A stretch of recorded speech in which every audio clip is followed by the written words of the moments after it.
Okay, well, we're live. So good morning and welcome to the Committee on Veterans and Legal Affairs. My name's Louis Lucchini. I'm the state senator for most of Hancock County. And today we have a number of work sessions before the committee today. But before we get started with the agenda, we'll begin with committee introductions.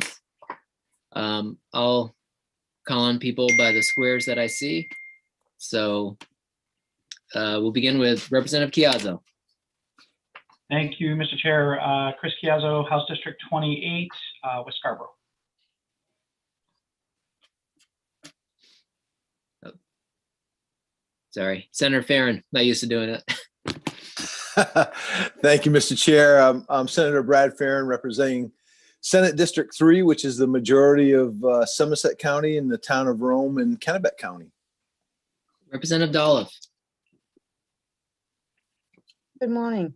Josanne Dolliff for District 115 in the Western Mountains of Roxbury, Rumford, Milton Township, Bryan's Pond, and Sumner. Representative Kinney. Thank you, Mr. Chair. I am Representative Mary Ann Kinney. I represent House District 99, Brooks, Burnham, Freedom, Jackson, Knox, Monroe, Thorndike, Troy, and Unity. Representative Tuttle. Representative John Tuttle, representing District 18, the east side of Sanford. Okay, Representative Supika.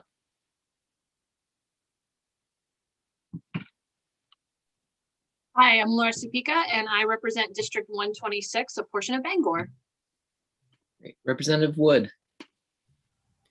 Hi, I'm Barb Wood. I represent House District 38, which is the western end of the peninsula in Portland. And Representative McCrate. Good morning. I'm Jay McCrate, representing Harpswell, West Bath, and Northeast Brunswick, House District 51 in the House. Thanks. Great. And with us today, we have our committee clerk, Karen Montel, and our committee analyst, Janet Stocco. And Representative Riley, would you like to introduce yourself? Hi, yes. Representative Morgan Riley. I represent part of Westbrook, District 34. Great. So the purpose of this meeting today is for the committee to receive information from staff and others in order for members to consider the legislative proposals before us today and to make recommendations or reports to the legislature. So only committee members, the committee analyst, and those invited to attend will be participating in the work session using Zoom. For members of the public wishing to observe this meeting, it is being live streamed on the committee's YouTube channel and will also be recorded for viewing after this meeting is concluded.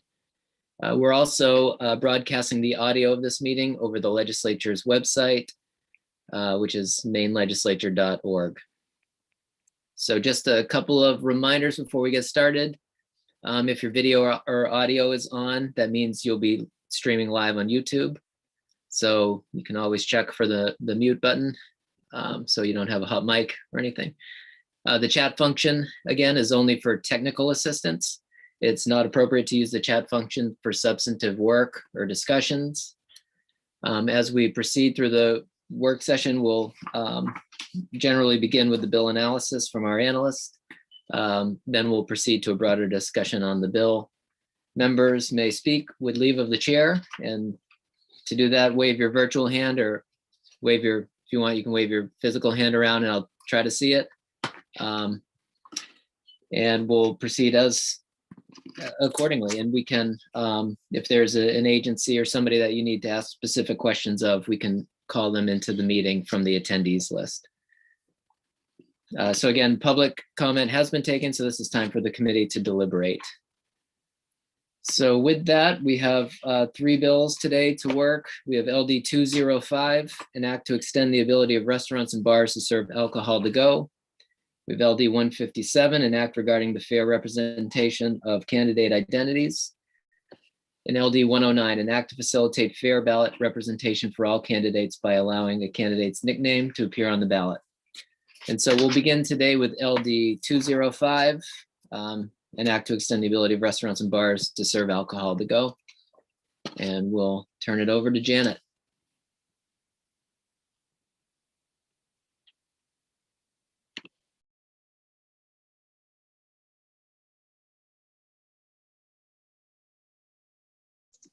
Hopefully you can see my screen. For people watching, the bill analysis is posted online on the committee webpage. So this emergency bill would temporarily permit through April 15th, 2022, the sale of liquor for off-premises consumption by the following entities, which must adhere to the following restrictions. The first category are on-premises retailers. So the Bureau under the bill must identify by rule the categories of licensed on-premises retailers, for example, restaurants or taverns, that may sell liquor for off-premises consumption under the bill. There are certain restrictions applicable to on-premises retailers if they're selling for off-premises consumption under the bill. First of all, the licensee may sell only the types of liquor, so spirits, wine, or malt liquor, that the licensee is authorized to sell for on-premises consumption by virtue of its on-premises retail license. So if it can only sell wine on its premises, then it would only be allowed to sell wine to go for off-premises consumption. It wouldn't be allowed to sell malt liquor all of a sudden. In addition, wine and malt liquor must be sold in the original sealed container, and spirits may only be sold as an ingredient of an approved cocktail, which does have the specific definition that I'll discuss in a second. Liquor sales must be accompanied by a food order and a sales receipt. And under the bill, the type of required food order must be established by the Bureau by rule. The second category of entities that would be allowed to sell liquor to go under the bill are licensed main distilleries and small distilleries.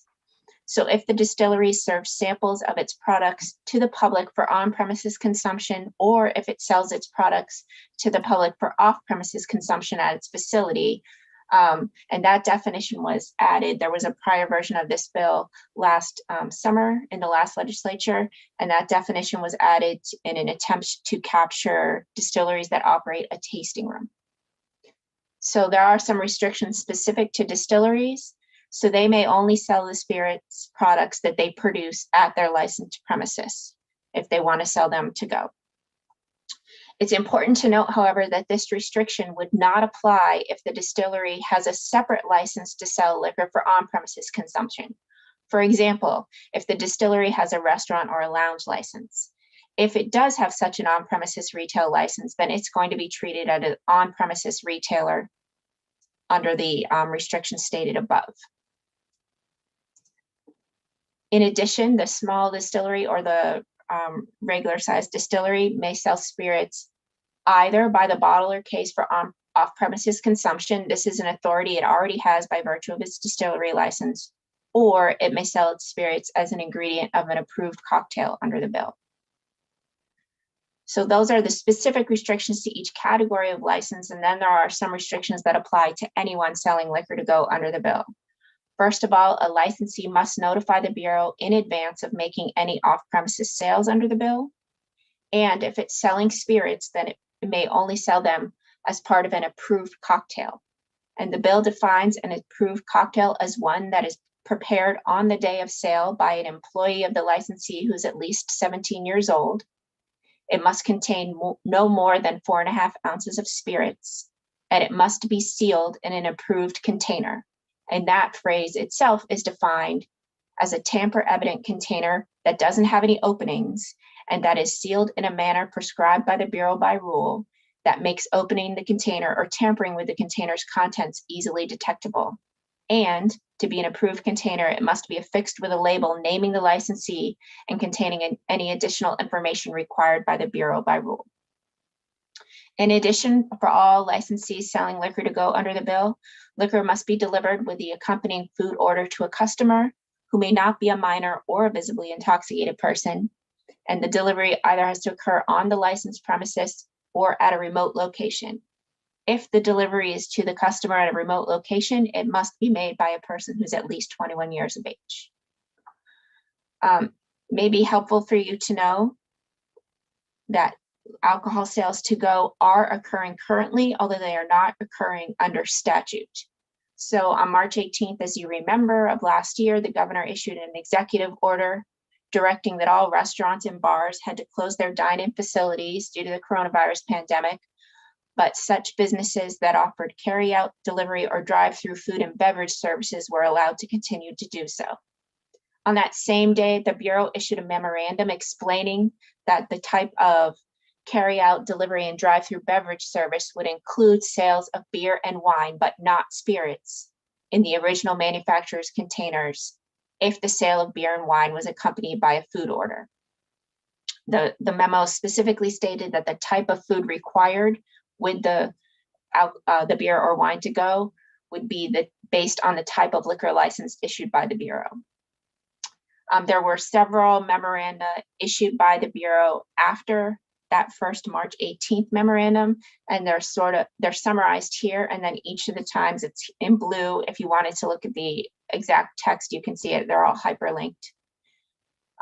Importantly, on April 23rd, the discussion of growlers came up during the public hearing, so I thought you might want to know that on April 23rd, the Bureau issued a memorandum stating that effective immediately at that time, beverage in the governor's order that allowed sales of beverages to go or by delivery would include growlers to go, but only if the growlers were accompanied by a food order, which was the same as the requirement for wine and malt liquor.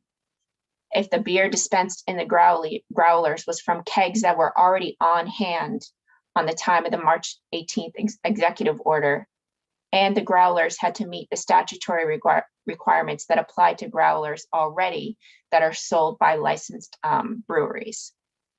And so this is hyperlinked to those requirements, and they're all set forth in this memorandum.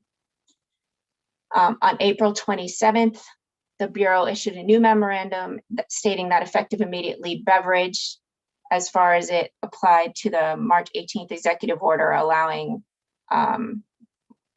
remember it says carry out, delivery, and drive-through food and beverage service. So as of April 27th, beverage included spirits-based cocktails to go, again, only if they were accompanied by a food order and a time-stamped sales receipt. They had to be batched for immediate use or created for a specific order. Like in the bill, they had to have no more than 4.5 ounces of spirits and be in a tamper-evident container.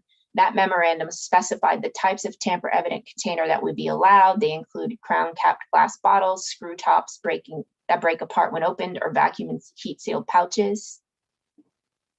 Under the Bureau's memorandum, the container had to have an affixed label stating the name of the establishment, the date and time the cocktail was produced, and the ingredients, including the proof of the spirits that were included. They had to be created by the licensee that was selling the cocktail to go, not another licensee. And the licensee had to notify the Bureau before it sold any cocktails to go and explain what type of tamper-proof container they would be using.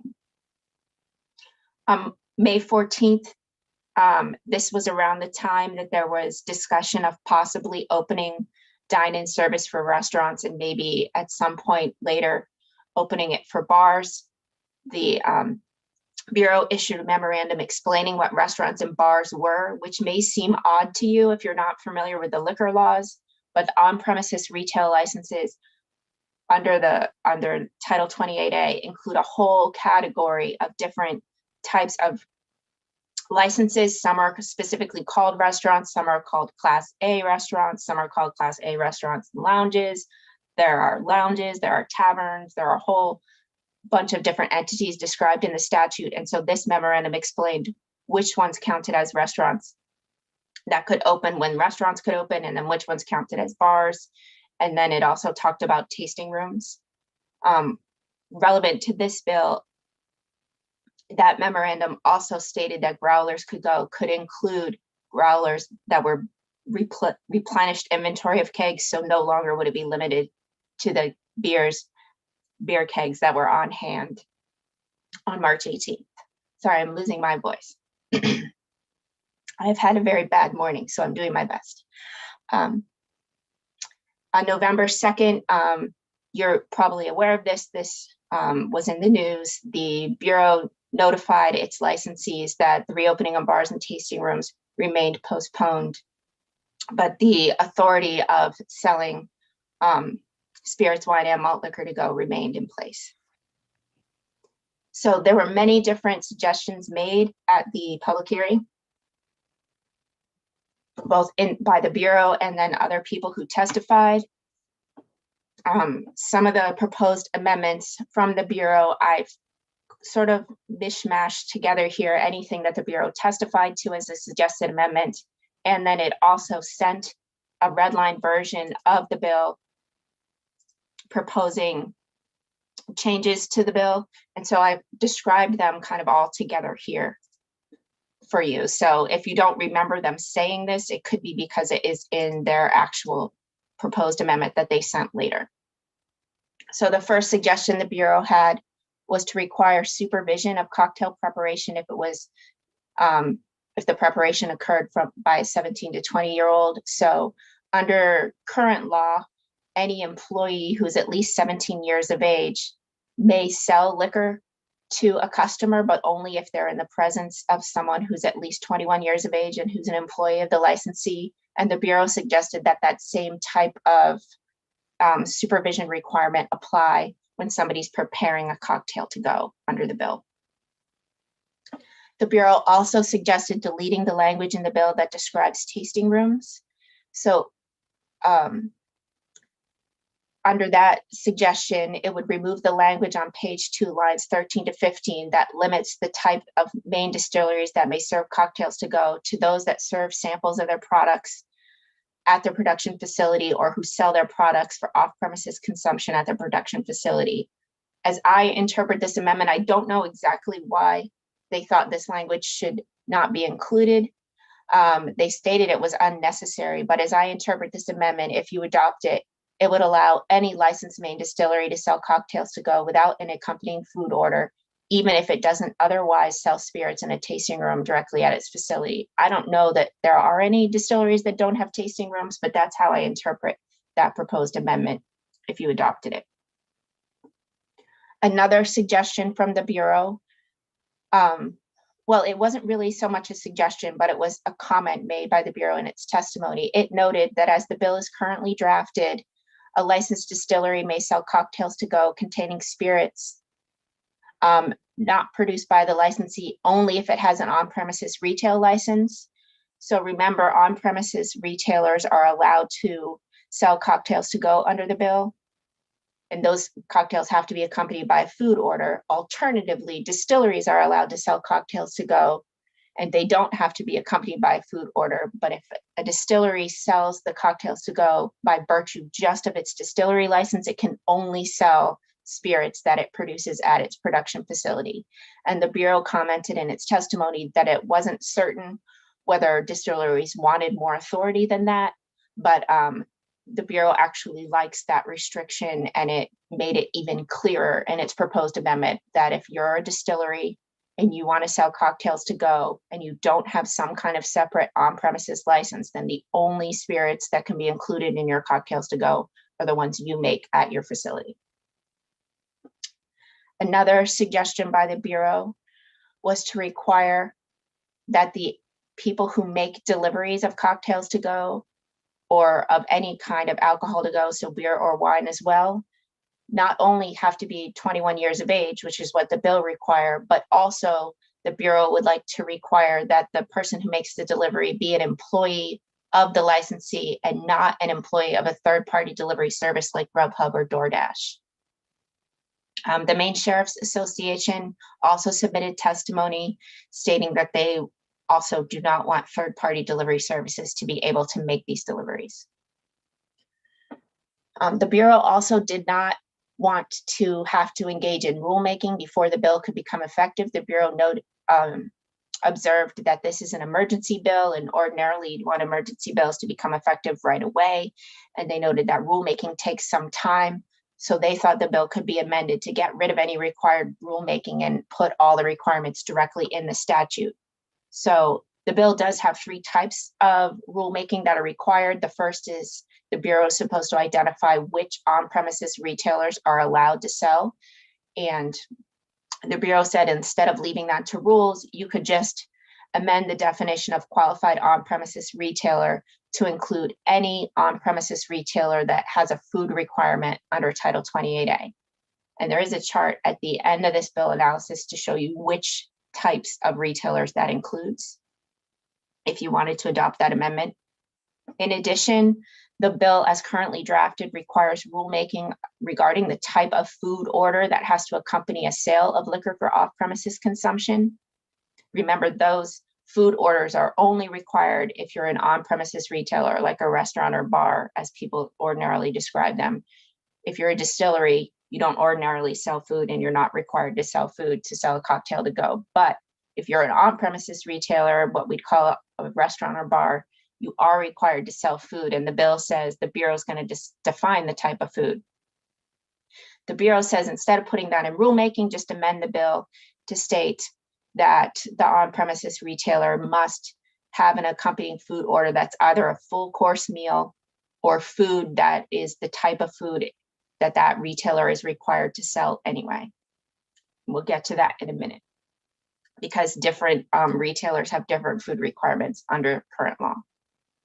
The last type of rules that the bill requires the Bureau to create are requirements for the sealing and labeling of approved containers for cocktails to go. The Bureau suggested that the sealing requirements be the type of sealing requirements that currently apply under their memorandums interpreting the governor's executive order. So those would be either a crown cap glass bottle, a screw top bottle with a cap that breaks apart when opened, or a vacuum and heat sealed pouch. In addition, the bill requires the labeling to be spelled out in rules, and the Bureau said you could just amend the bill to instead state that the name and license number of the licensee that's selling the cocktail to go would have to be on the label, as well as the ingredients of the cocktail and the date that the cocktail was created. So if you adopted these recommendations, there would be no rulemaking, and all of those requirements would be specifically set forth in the statute. The Distilled Spirits Council also proposed an amendment at the public hearing. They thought that the repeal date of April 15th, 2022 could be extended out to December of next year. And my only observation for that is the legislature is not ordinarily in session in December. It could, of course, be in session. Everything's different, as we know, with the pandemic going on. So perhaps you will be in session in December. But if you're not in session in December and that repeal date would happen, then you wouldn't be able to prevent the law from being repealed unless you pass legislation at an earlier regular or special session. The Wine Institute proposed amending the bill to include wine products. So wine by the glass or mixed drinks containing wine, for example, mimosas and sangria were the examples they gave.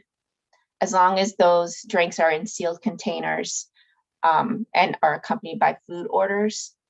My comment here is if you want to pursue that suggestion, you may want to consider establishing the maximum amount of wine and other types of liquor that can be included in each sealed serving.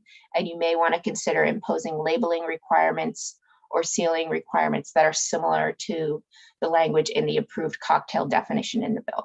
It's up to you, of course, but those are just things to consider.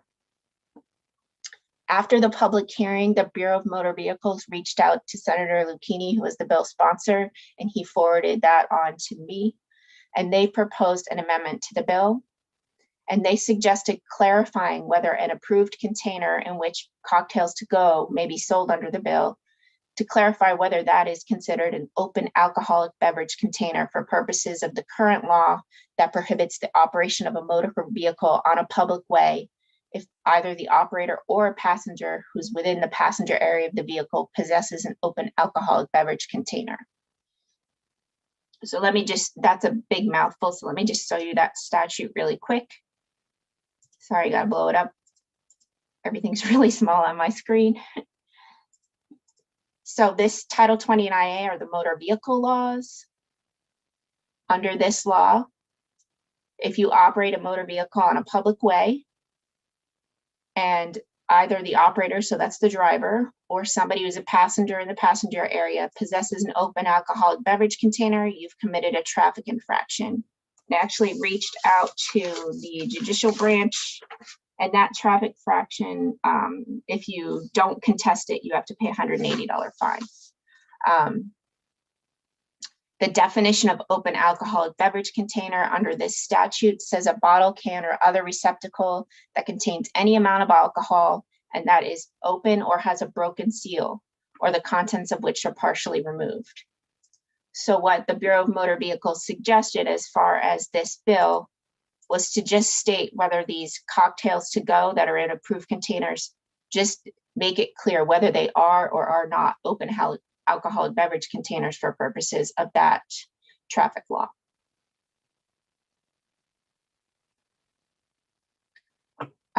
There is one technical issue in the way that the bill is drafted, and it's just, it's a little bit internally consistent, because the idea of the bill as explained in the summary and as Senator Lucchini testified about the bill is that if you're an on-premises retailer, so in the vernacular, a restaurant or bar, and you sell liquor for off-premises consumption, it has to be accompanied by a food order. If you're a distillery, you don't ordinarily sell food, so your cocktail to go does not have to be accompanied by a food order. That's supposed to be the rubric, and there's just one place in the bill where it looks like it's requiring every licensee, including distilleries, to have food accompanying the sale. And if you want to keep those two categories, having those two different authorities, we just have to change the language, a little technical change in one paragraph of the bill to make sure that that's clear and consistent throughout. The fiscal office has not yet generated a preliminary fiscal note for this bill, but the bill as amended by the committee in the 129th legislature, it actually was last summer, is identical to the way the bill is printed now. And there was a fiscal note generated for that committee amendment, and it said that any additional costs to the Bureau could be absorbed within existing budgeted resources. Because this is early on in the session, people new to the committee may not realize anything that's a minor cost, something that will be absorbed. It doesn't take any general fund appropriation. There's not going to be an appropriation added to the bill. It will still go to the special appropriations table, however, and the Appropriations and Financial Affairs Committee would look at it and decide whether to exempt it from the table if the legislature wanted to enact it. So it's not that you need to appropriate money for it, but it does still go to the table, and it would still be looked at by the Appropriations Committee if you went forward with the bill as it's currently drafted, and if that fiscal note is generated identical to the way it was last summer. Then attached are the food sales requirements in Title 28A. And if you want to talk about during your discussion whether to amend the bill to set forth what the food requirements are, I think that we would need to talk about the way the title discusses food requirements, but I don't know where you want to go with this, so I'm not going to bore you with that unless it comes up in your discussion. Thank you, Janet. Do you have anything else, or what's sorry? Okay, Nope. Here we go. Yep. So that chart will be helpful. Yeah, no, that chart will be really helpful as we go through, I think, with a number of bills. Questions on the analysis? Representative Tuttle.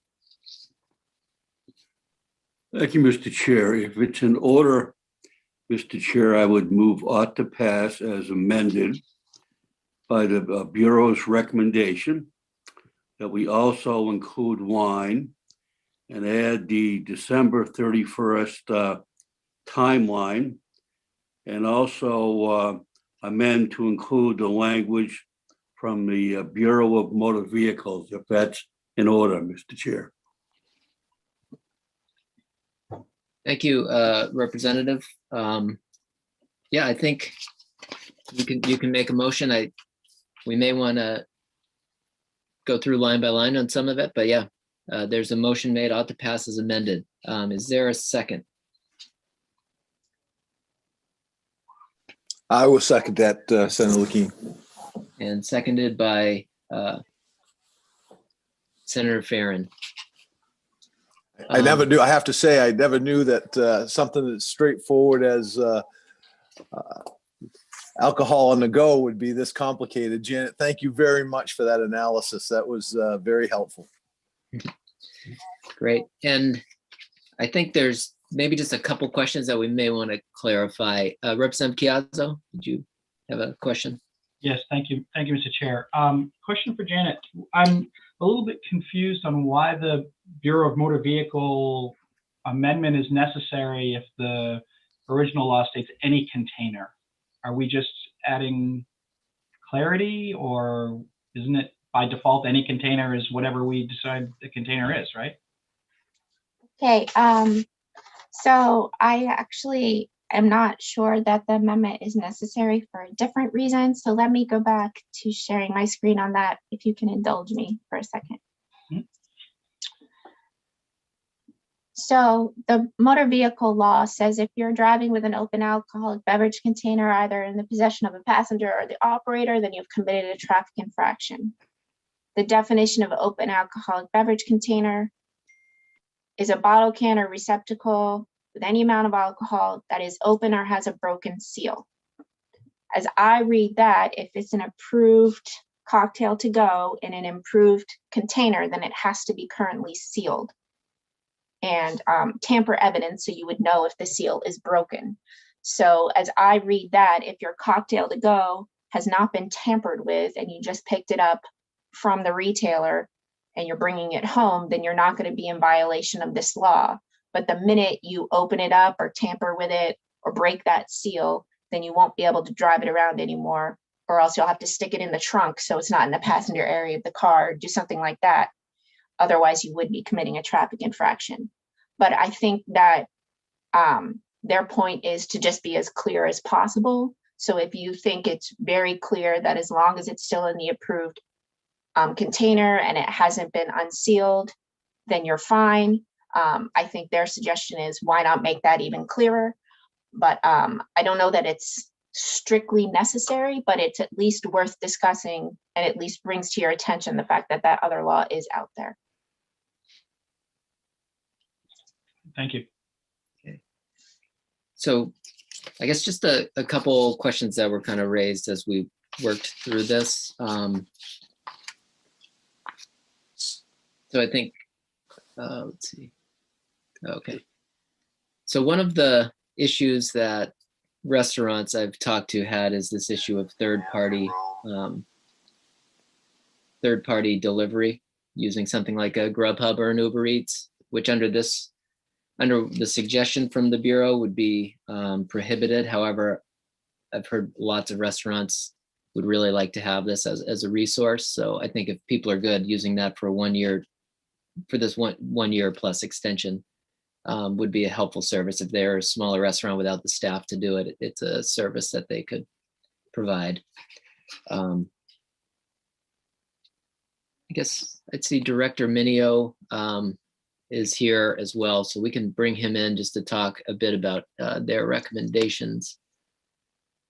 And we'll recognize him in just a second. The other kind of question on Bablo's recommendation is the sealed containers. The limitations which they put are, in my view, a bit stringent, and I think the industry would probably want a little more flexibility. But Senator Farron, do you have a question?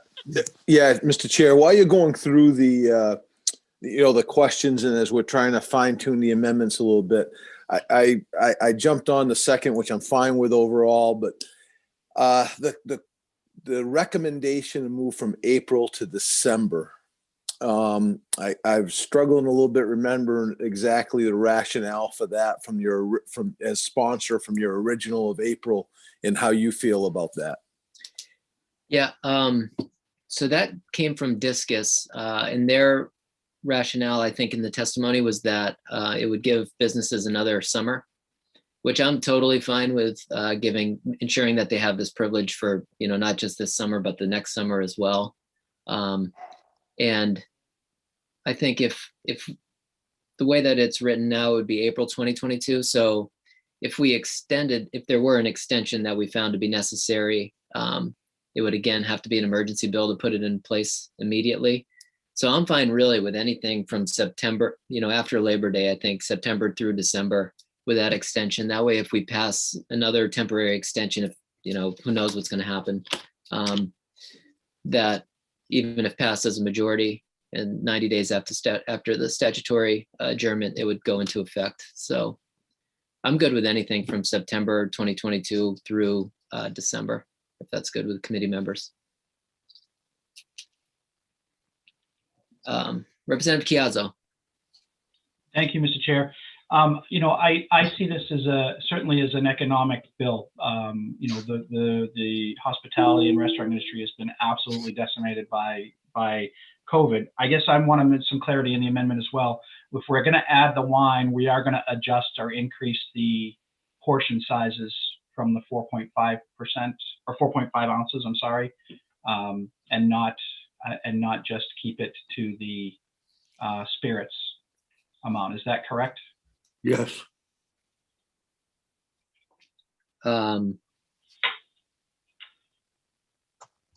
So I'm not sure where the 4.5 comes from, but is that saying a cocktail would have to be under 4.5 ounces of spirits? Yes. Yeah. Sorry. Yeah. Gotcha. Yeah. Great. So I just wanted to point out, and it sounds like Representative Tuttle concurs with the amendment that we will increase that amount for wine above 4.5 ounces.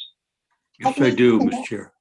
I need to know how much could be in that glass and whether it could be mixed with something else. I don't really know what all the different types of wine mixtures are. I think of mimosas just with juice, sangria. I put fruit in it. I don't know if other people put other things in it. I don't know if you ever mix wine with a spirit, for example. So all of those details would need to be spelled out for me to draft it for you. Okay. I think perhaps I do have some issues with the wine recommendation, just because I think it opens up to potentially having basically anything in a partial glass stored, but that's just my thoughts. And Director Minio, did you want to jump in on that or any of that?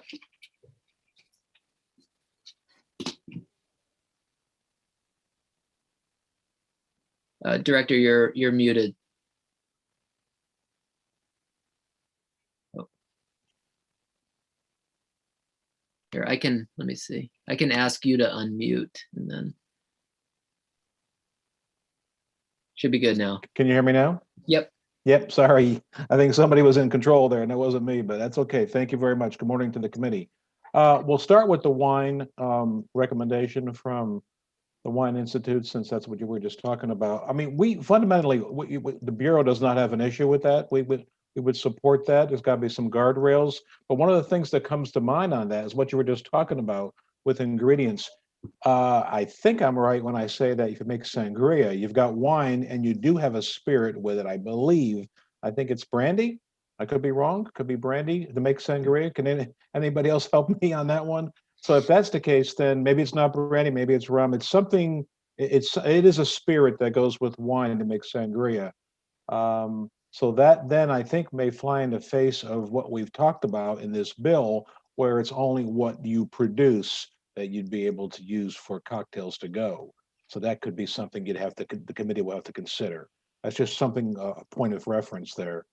But again, fundamentally, with some guardrails, we'd have no issue with including wine cocktails, if you will, in this legislation. The other thing, Director, just to sir. clarify, so Sure.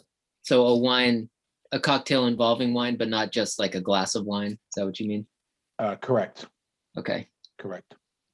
That's exactly right. Because this is about, I believe the intent of this is cocktails to go. I'm using air quotes. So if this, I'm sorry. The Wine Institute did testify to both.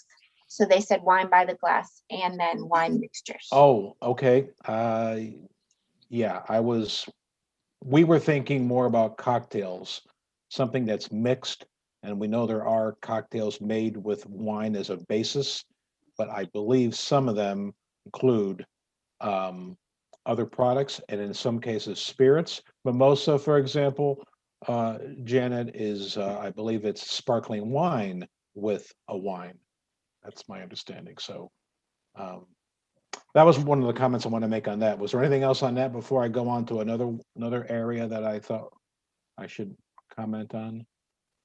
If not, Okay, Mr. Chair. Okay, so we have a number of hands up. Are there any questions on this provision for Director Minio? And maybe we'll go topic by topic. Representative Kinney. Thank you, Mr. Chair. I think, maybe I'm wrong. I don't order wine very often. But I think typically a glass of wine is considered 4 ounces. I know you can get a tall, so to speak, like you can with a draft beer. You can get a 12 ounce or a pint, and then you can go with a tall, which is like 20 ounces or something. So I don't know if we start with 4 ounces of wine, and then if you mix it with fruit or juice or whatever for the mimosa or the sangrias, or because Janet was mentioning we needed to have an amount, and I don't know if that would be helpful. Am I to respond? I'm sorry. Sure, Mr. Director Chair. Minio. Yeah. No, I think it would be useful. Somebody just texted me and corrected me on sangria, by the way. You can tell I lean more towards spirits than wine, but there are no spirits in a sangria. So I guess that is not an issue there as an example. But the other thing that comes to mind, though, with wine to go, with a glass of wine, let's say it's in a sealed container the way we've described it. Then you've got to think about a distillery, because when we go back to that whole section that we asked Janet to eliminate on tasting rooms, I want to just jump over to that for a second because this does relate.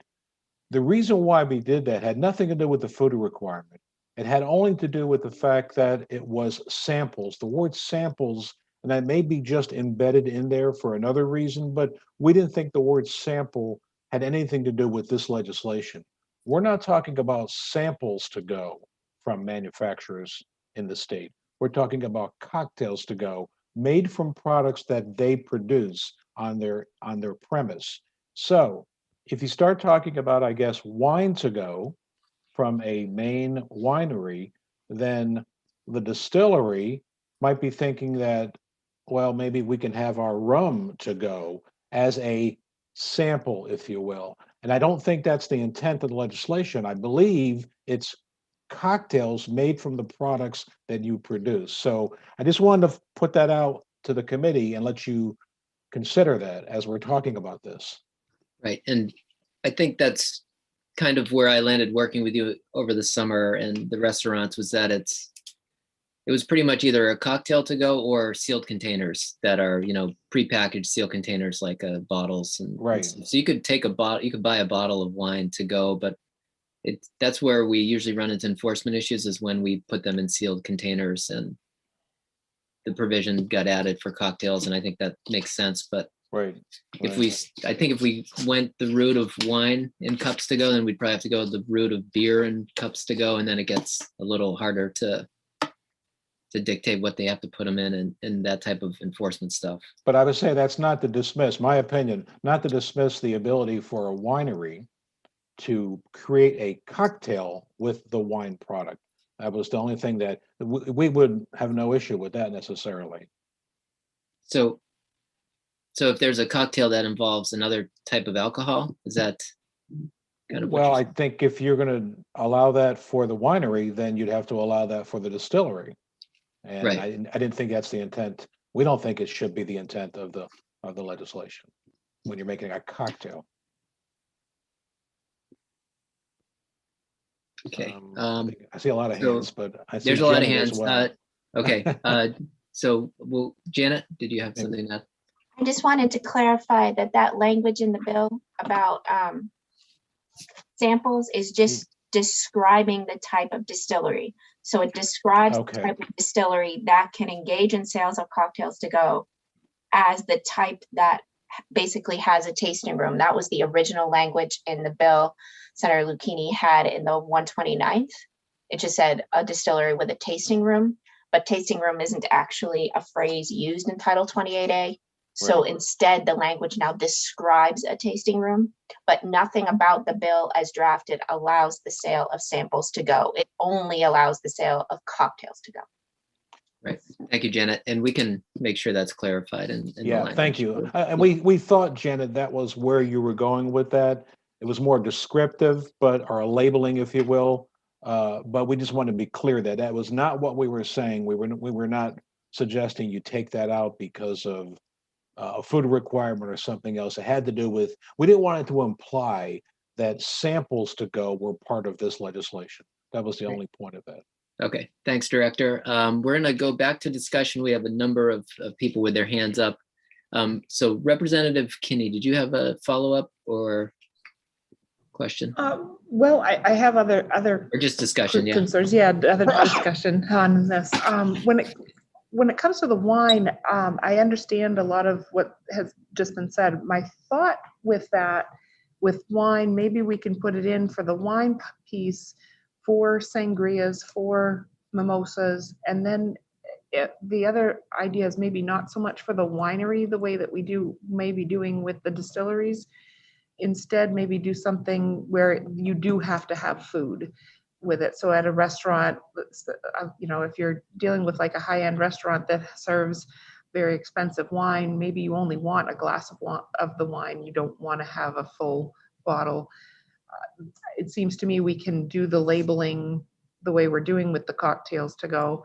And I do think we should put in something along the lines of it being a 4-ounce container, sealed the amount, the way that it would be, because when it's served in a restaurant, it's served as like a 4-ounce glass. That's what by the glass would be at a restaurant for a glass of wine. So that's one of my friendly amendments. And then just trying to figure out on the extension to December 31st, we are looking at December 31st being the 130th legislature. So they would have to have some kind of another emergency happen in the month of December to do some of this stuff. If we went to December, I'd be game for backing it to maybe September 10th so that it got through Labor Day, and then it would still be part of the 130th legislature. Great, thank you. Yeah, I'm totally good with September 10th. And just so I understand, Representative Kinney, so you would you'd be supportive of wine,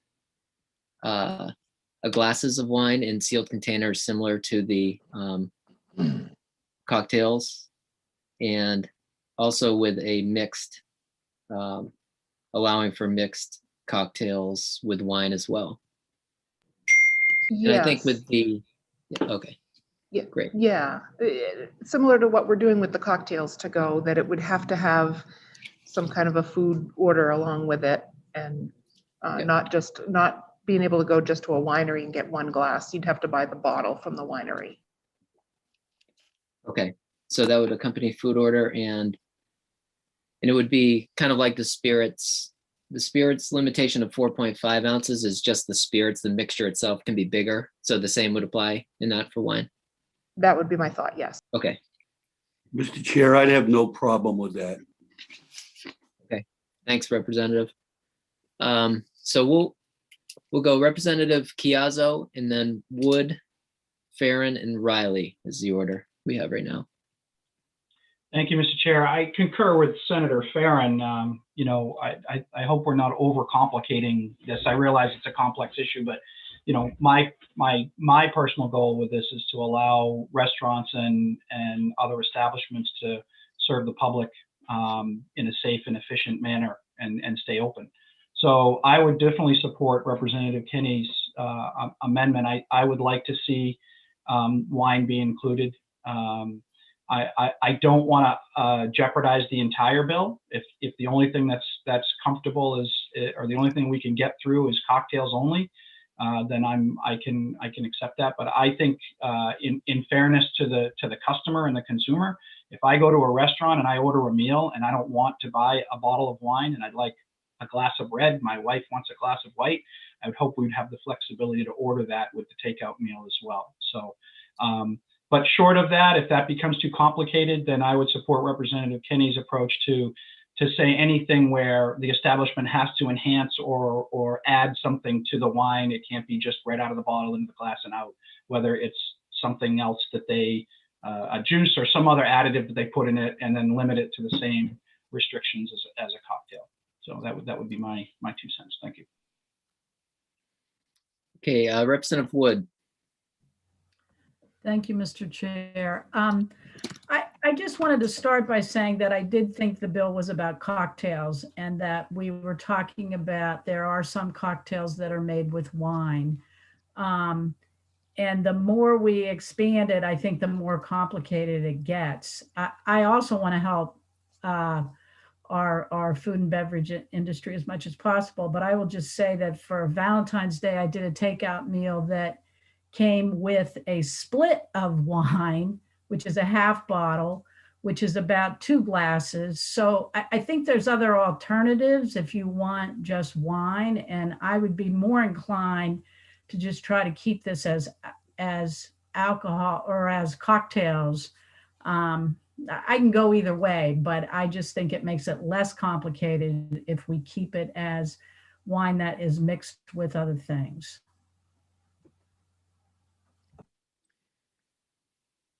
Okay, Representative, or sorry, Senator Farren. Just circling back, I'm good with the conversation around the wine piece as well. I would ask Representative Tuttle as he made the motion and making sure that we're getting things straightened around here, that after listening to Representative Kenny, I think I'd focus in on the September 10th deadline as opposed to the December, and just wonder if Representative Tuttle, how he feels about that. I would agree with you, Senator. Thank you. Okay, Representative Riley. Hi, yeah, I just had a quick question. So I know like brandy, cognac, and sake kind of occupy a murky ground where they're considered fortified wines. So I was wondering if they fall under either wine or under spirits, and then if that then determines whether they're treated as either wine to go or as a cocktail to go. Director Minio, can you explain that one on the I enforcement believe, of that? I apologize for interrupting, Senator. I believe most of that falls under fortified wines. I think that's probably what we're talking about there. That's a different category, separate category. So that would that fall under then cocktail to go or under wine to go? Well, I don't know. I can't answer that because I hadn't really contemplated the wine to go necessarily in a cocktail until now, but we can look at that. I've got my team listening in. Maybe they'll educate me on that one, to be honest with you. I may have to get back to you on that one. Right. But I would like to add one thing though to the idea of wine to go. We're not opposed to the idea, like I mentioned before, but I did want to remind the committee that in law right now, the limit on what can be served to anybody, whether it's on the premise or to go for that matter, it's 4.5 ounces of spirits, and it's up to 33 ounces of wine or beer. So that's what's in law right now. So this committee would have to contemplate that if you're suggesting any kind of a change. And the only thing I would say it one more time that, like I say, fundamentally, we're not necessarily opposed to the idea of wine to go, but remember, wine is already available to go in its original manufactured sealed container. It's already available. You can already buy a bottle, or beer, for that matter. It's just that if you start allowing wine to go in a glass, 4 ounces or less or whatever, we got to think about a level playing field with our distilleries. That's my only point. If you do that, then you need to contemplate what do you want to allow, and I don't think that's the intent of this. What do you want to allow as a sample of a distilled spirit product to go? And I think we're getting down a road where I don't think that's the intent of the legislation. I keep going back to the idea of cocktails. I just wanted to point that out. Sure. And I think to that point, originally it was the growler, allowing that was to kind of deplete inventories that restaurants had built up. And then we kind of basically just did pre-packaged. You could buy a bottle of wine with your food, or bottles of beer. You could take that to go. And then cocktails were added because you don't buy a bottle of spirits that take forever to drink it. So, and by the way, my experts just texted me, Representative Kinney, that sake and what was the other one you mentioned? I forget. Those are wines. Those are fortified wines. Fortified wines are wine. So it's not a spirit. And Janet's nodding, so I know we're good. Thank you. Okay, Representative Corey.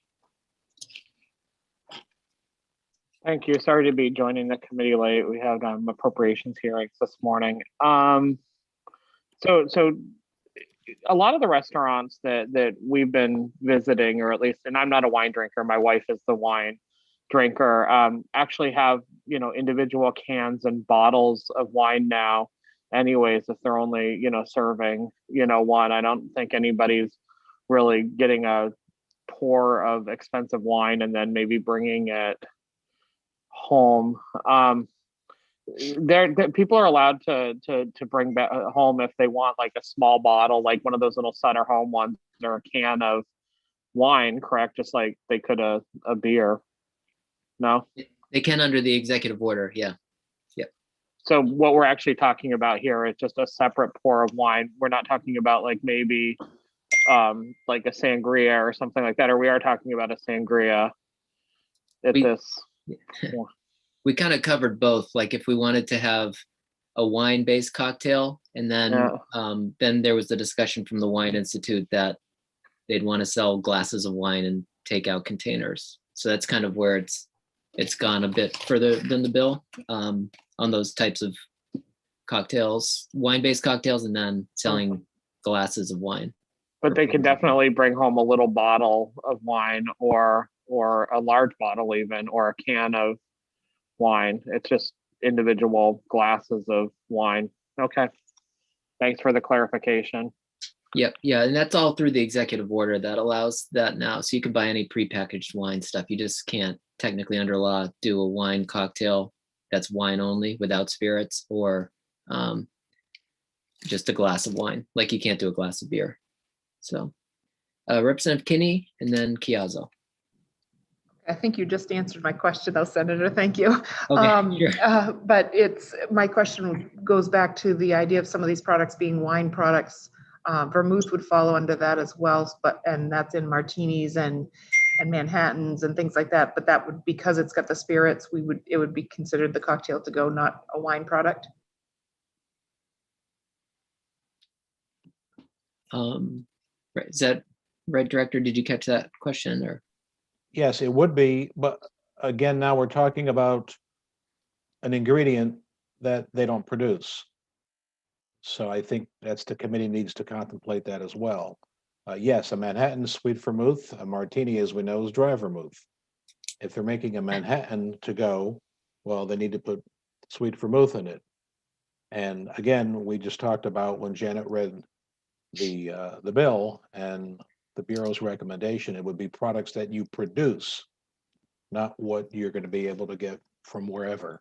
That's only for distilleries, though, is the stuff you produce. I apologize for distilleries. Yes, I apologize for distilleries only. And if a distillery has a Chapter 43, then they're allowed to do that as well, just like any other bar/restaurant. Yes, correct.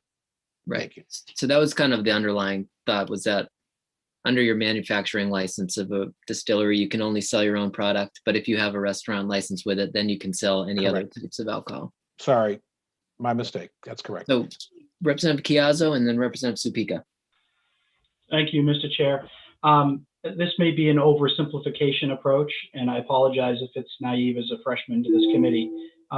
Is there a reason why we can't treat wine and fortified wine for the purpose of this bill as a spirit and call that out in the bill to say that we're not we're calling it alcohol, not a malt beverage or whatever, something, so that we keep it simple and give the establishments the ability to service their clients the way that the clients want to be serviced. I think we're really overcomplicating this, in my opinion. I understand why. I understand we got a basis, and I understand we need to talk about producers and wholesalers and things like that. We're really just talking about people ordering a meal and getting a beverage of their choice to go with this meal.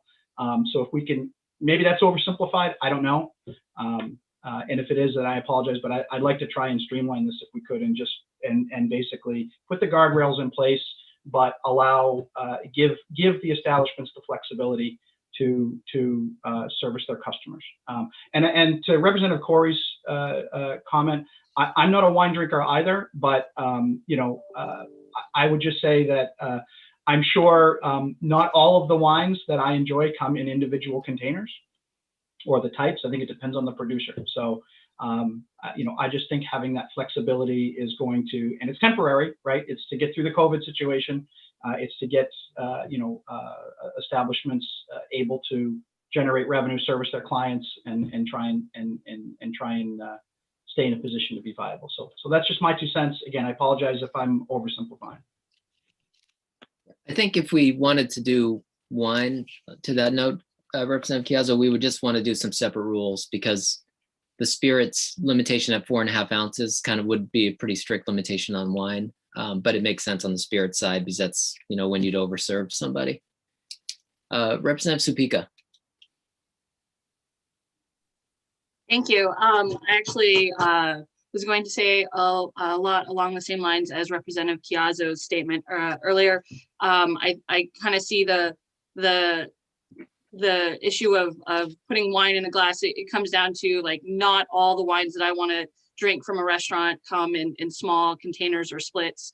And so just giving a restaurant the ability to continue to create revenue, especially restaurants that specialize in craft beverages. Like, not all vermouth is used in a martini. But when it really comes down to it, I guess I'm kind of on the save the mimosa front. If you're able to serve a mimosa and to people in like a to-go brunch order, kind of keeping in the spirit of the bill. I understand where you're coming from, Senator Lucchini, talking about how originally this was crafted in order to just make it so that people can put together safely mixed beverages. So, at the very least, I'd like to save mimosas, save brunch beverages, and give our restaurants that extra revenue stream. If we can find a way to include glasses of wine, I would be very supportive of that as well. Great, thank you, Representative. And I'm supportive of that as well. I think we just need to clarify kind of the language on how it would apply, because I think what we're essentially doing with distilleries is letting them make cocktails to go.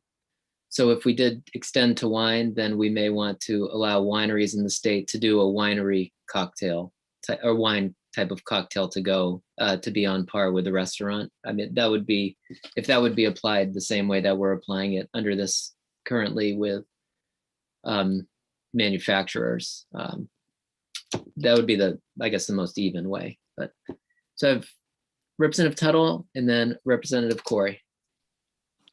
I agree with Representative Chiazzo. I would like to make this as as fair and as easy we can to the businesses, and hopefully we won't overcomplicate this. I think we're sort of getting to a point where we're coming to consensus, but I think Senator, this bill was put in by you to make it applicable and safe and effective for the industry. And I think we have to be very cautious about making things overcomplicated. All I'm going to say. Thanks. Representative Corey. Thank you, Mr. Chair. So I certainly don't want to, imply that I'm not okay with people bringing home a glass of wine. I'm perfectly good with that. But why then are we, not allowing people to bring home a glass of beer? Like, I'm a big beer drinker, and I like the variety that we have here in Maine, and we certainly have a humongous craft brew industry, here in the state of Maine, and certainly every restaurant that I visit in the state of Maine has a huge tap line with a variety of beers, right, that are available. Everything from IPAs to stouts to pale ales to Hefeweizens to, and all of those things aren't available in bottles from those restaurants as well. So I kind of feel like if we're going to open this to wine, we need to open up to beer as well. Thanks. Right, and that was kind of my initial concern with opening it up, is that beer, then it becomes, you have, I guess, restaurants packaging a product that may not be the way that the manufacturer of the product wants, like if it's a Maine craft beer, for instance. But that's just a potential issue. I think that arose with the growlers conversation. But with that, say like it's a sparkling wine, so you're talking about a Prosecco or a champagne, are we excluding, that? And I imagine the makers of those products wouldn't want diminished quality, upon somebody bringing it home. Right, and that recommendation on wine came from the Wine Institute. To be honest, I hadn't really heard much about it beyond that testimony. I hadn't heard from restaurants that it was a big thing, but maybe it is. Representative Kinney. Thank you, Mr. Chair. Yeah, I agree with Representative Corey on when we start talking about the bubbly drinks and which can occur with either the sparkling wines or with beer. When you start repackaging it, I know I have one of my favorite things are my Yeti cups and stuff, and they do tell me that I should not put a carbonated anything, soda, beer, whatever, in there because it could blow the top. So we could run into issues on the bubbly products. We may need to limit those if we do put in something for wine. It can't be the bubbly, and that would then it would affect beer. Personally, I'm a beer drinker rather than a wine drinker myself, but I wouldn't want to have a draft to go because by the time I got it, it would probably be flat. Yeah, and I think that's why when we've dealt with growler bills, that would expand it to other people selling growlers other than the brewery itself.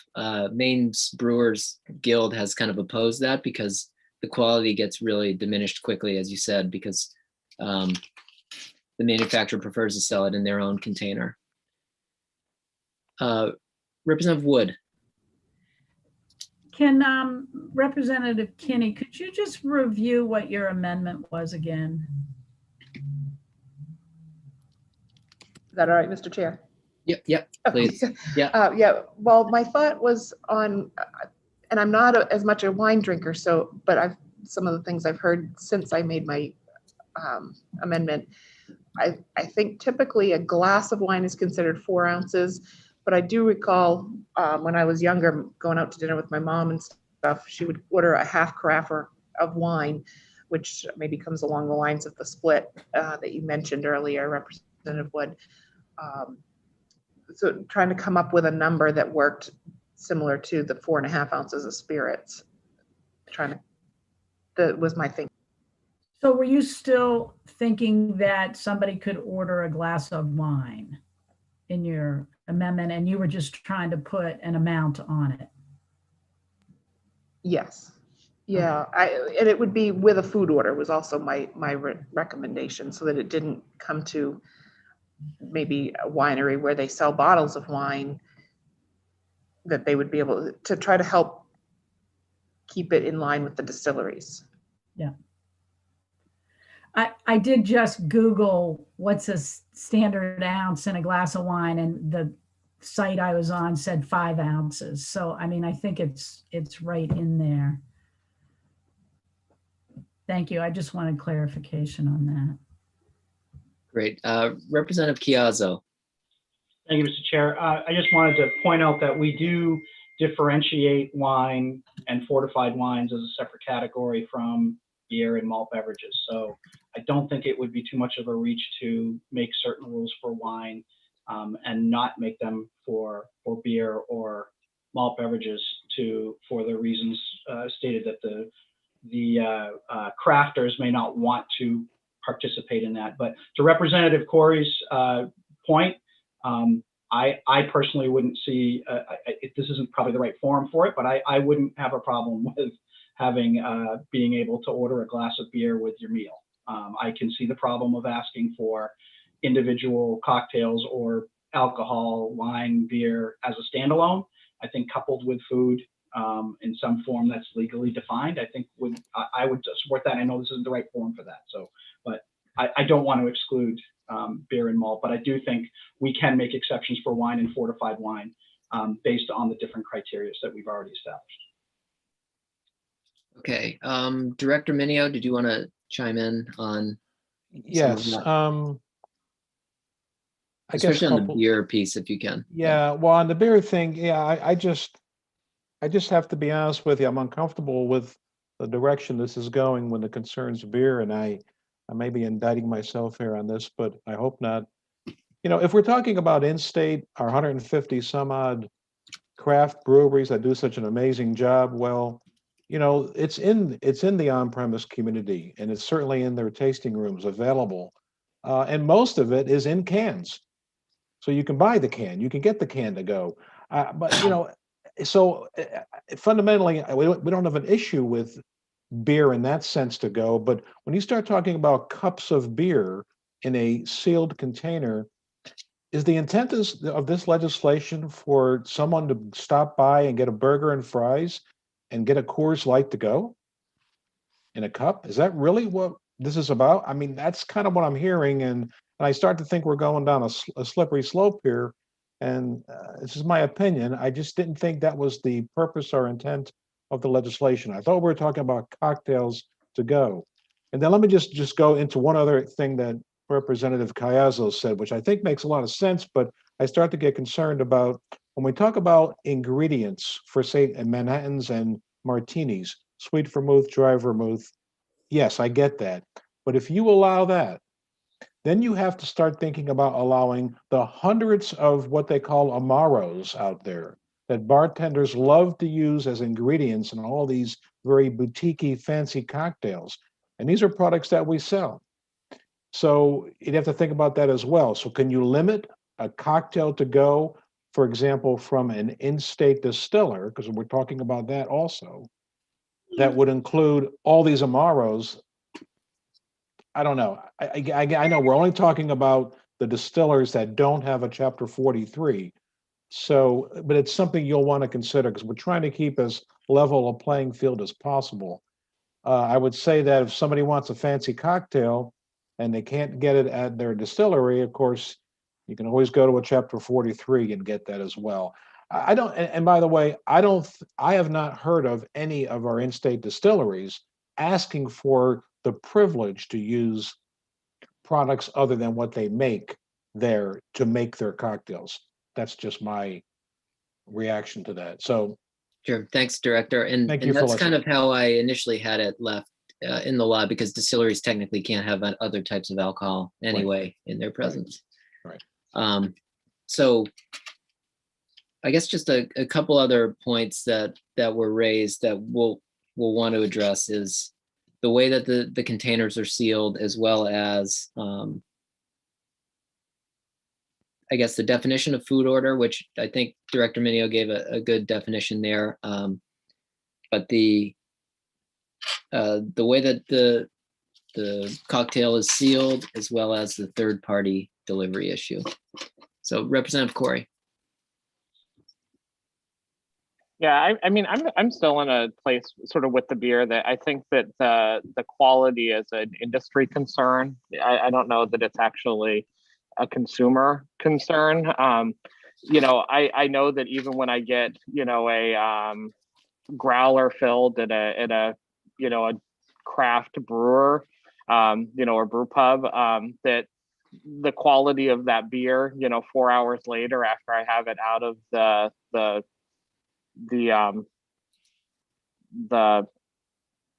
vessel that I bought it in, is different than had I had it directly out of, you know, the tap. Do you know what I mean? 15 seconds later. That, you know, I think that, you know, we are discriminating, you know, between wine and beer with these changes. So I don't know where I'm going to fall on this.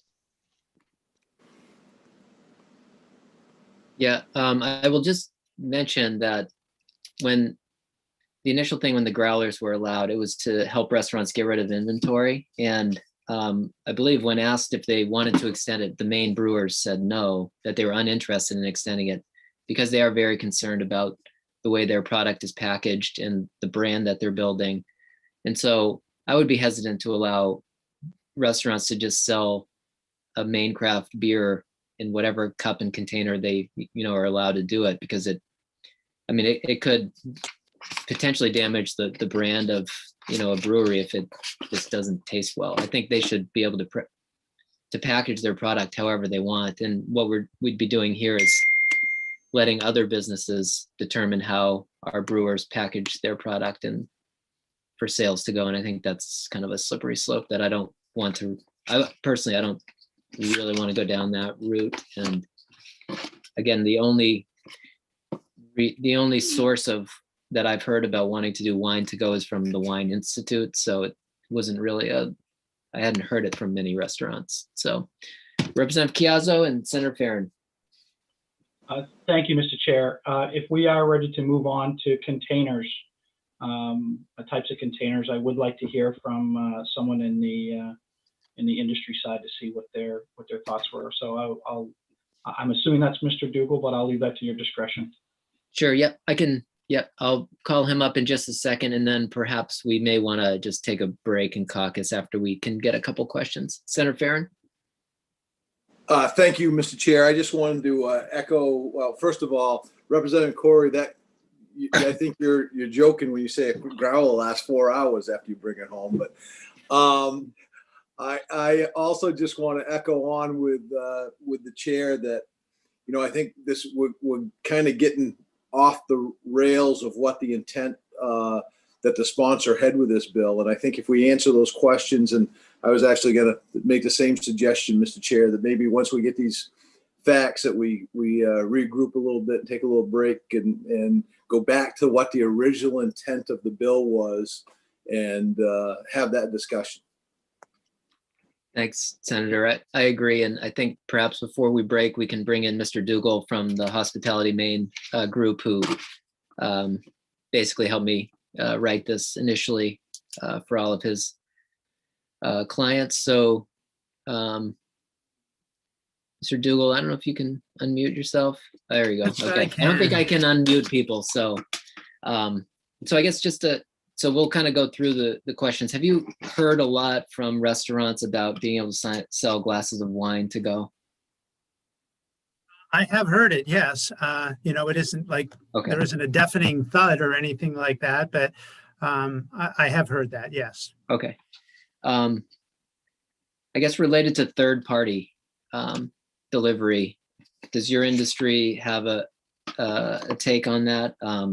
I know a lot of restaurants across the country like to use services like Grubhub and Uber Eats and things.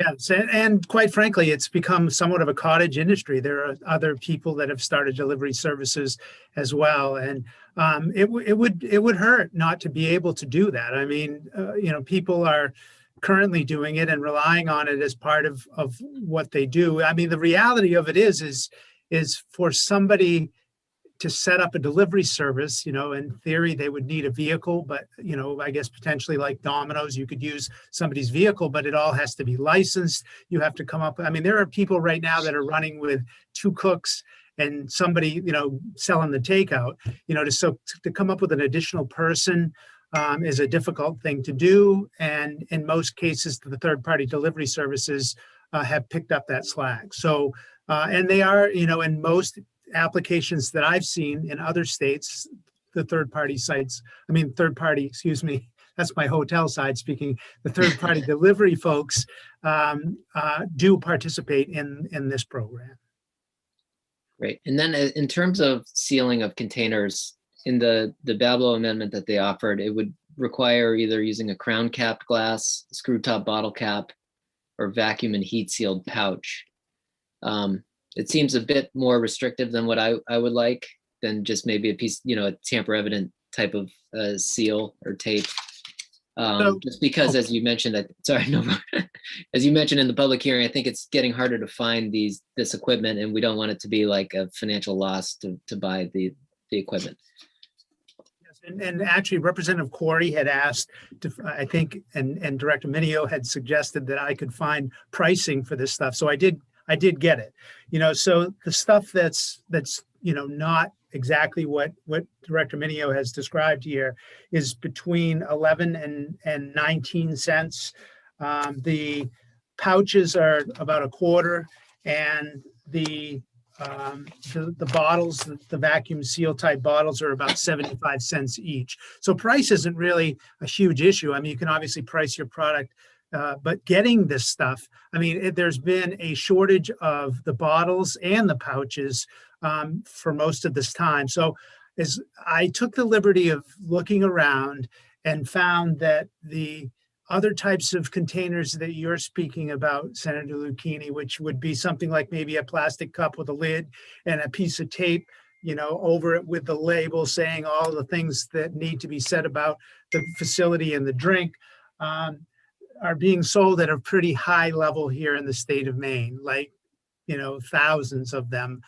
per week. And a lot of people I know are using them. I've seen them and I've seen them on Facebook. And every time I go and I speak to somebody about their product, they're having a really hard time finding the vacuum sealed bottles. I mean, they are a much better product. I don't dispute that. But I just don't think that there's enough of them to go around. And quite frankly, if you were to add wine to that equation, it would obviously make that situation even a little bit more difficult. Okay, Janet, did you have a point you need? My only thing that I wanted to mention was, as I understand Representative Tuttle's amendment, it would be adopting most of the Bureau's amendment, in which case I do think I need to discuss food. Right. I think we're going to probably, if Representative Tuttle's good, is change the amendments to address all of these points that are going. So because I just didn't know. I am, Mr. Chair. That we're planning on caucusing. Is that correct? Yep. I just wanted to let people know before you caucused that if you go with the Bureau's amendment, which just says the type of food is the type required to be sold by the retailer under law, most of Title 28A does not require a certain type of food to be sold. So I know it's a crazy example, but the statute is not very specific about what exact type of food, except for certain licensees, and they're all listed in the attachment, so you can look at that when you're caucusing. But for most types of on-premises retailers, it just says food has to be sold. So I would think, as I read the statute, if you sold a bag of peanuts along with the beer can or the cocktail to go, that would comply for most on-premises retailers. That's not the way it is written in the Bureau's memo right now, which talks about what can be sold, but that is what the statutory restrictions are. Other than for like the Class A restaurant, which has to sell full meals, it really doesn't say a specific type of food that has to be sold, other than a certain dollar amount of food has to be sold. So I don't think the statute is as restrictive as maybe current practices under the Bureau's memos. Well, Mr. Chair, maybe if Mr. Minio could be with us in caucus and work that out, but I've been having difficulties gaining access to the internet with our caucuses. So maybe either you, the chairs, could assist me in that, but I would like to be a member of that meeting. Okay, yeah, we can take a break and in a minute. Can I just mention one thing? Yeah, hold on just a second. Just a second. Okay, Senator Farron. I apologize, Mr. Chair. I had not lowered my hand. Apologize for that. Representative Dolph. Thank you, Mr. Chair. Boy, we've gone round and round. So yes, we have. Are we still thinking of adding wine, or are we going to stay with the original bill? Because this isn't a forever law. Remember that. I think once we add the wine part to it, we get into a lot of different avenues, different things that I personally would like to stick with the original bill, which is temporary. It's just to help these people out, and they can, because when you're putting wine into with another thing, say as a mimosa, doesn't that become a cocktail then? We can clarify it to include that, I think, as part of the bill, because I think a lot of people are interested in doing that with these wine-based cocktails. So before Thank we you break, for clarifying that. sure. I think I'm just learning this today too. So, so before we break, we'll get quick thoughts from Director Minio and then Greg Dougal. So, Director. All right, thank you. Let me just take my hand down here. So just a couple of things. This is moving fast, and I'm trying to stay on top of all of the comments, and I appreciate all of them. The last comment on this not being necessarily a forever bill. Well, who knows? I think that's up to the will of the legislature on whether it is on your sunset date. I would submit, and I think Mr. Dougal would probably agree, that as a business gets used to a new component of their business model, it becomes very integral to their profit picture. To take that away from them at some point down the road, I think could be an interesting discussion. So I think what I would recommend is the committee continue to consider this as something that may last beyond the sunset. That's just my 2 cents on that.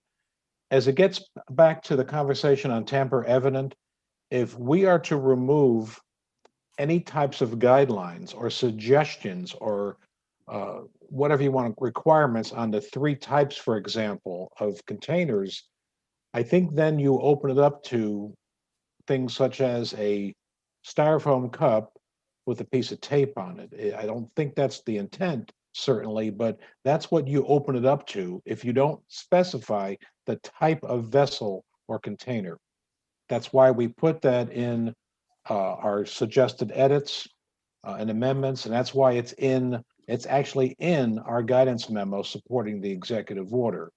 And then one other thing, while I've got it in my head here, when Janet was talking before about food requirements, I think you've got to go back and take a look at what we put in our guidance memos per the executive order.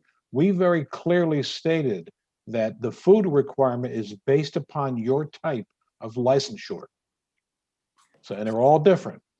So for cocktails to go, they're all different on food requirements. So for in the case of a manufacturer that does not have a Chapter 43, that there is no food requirement, none.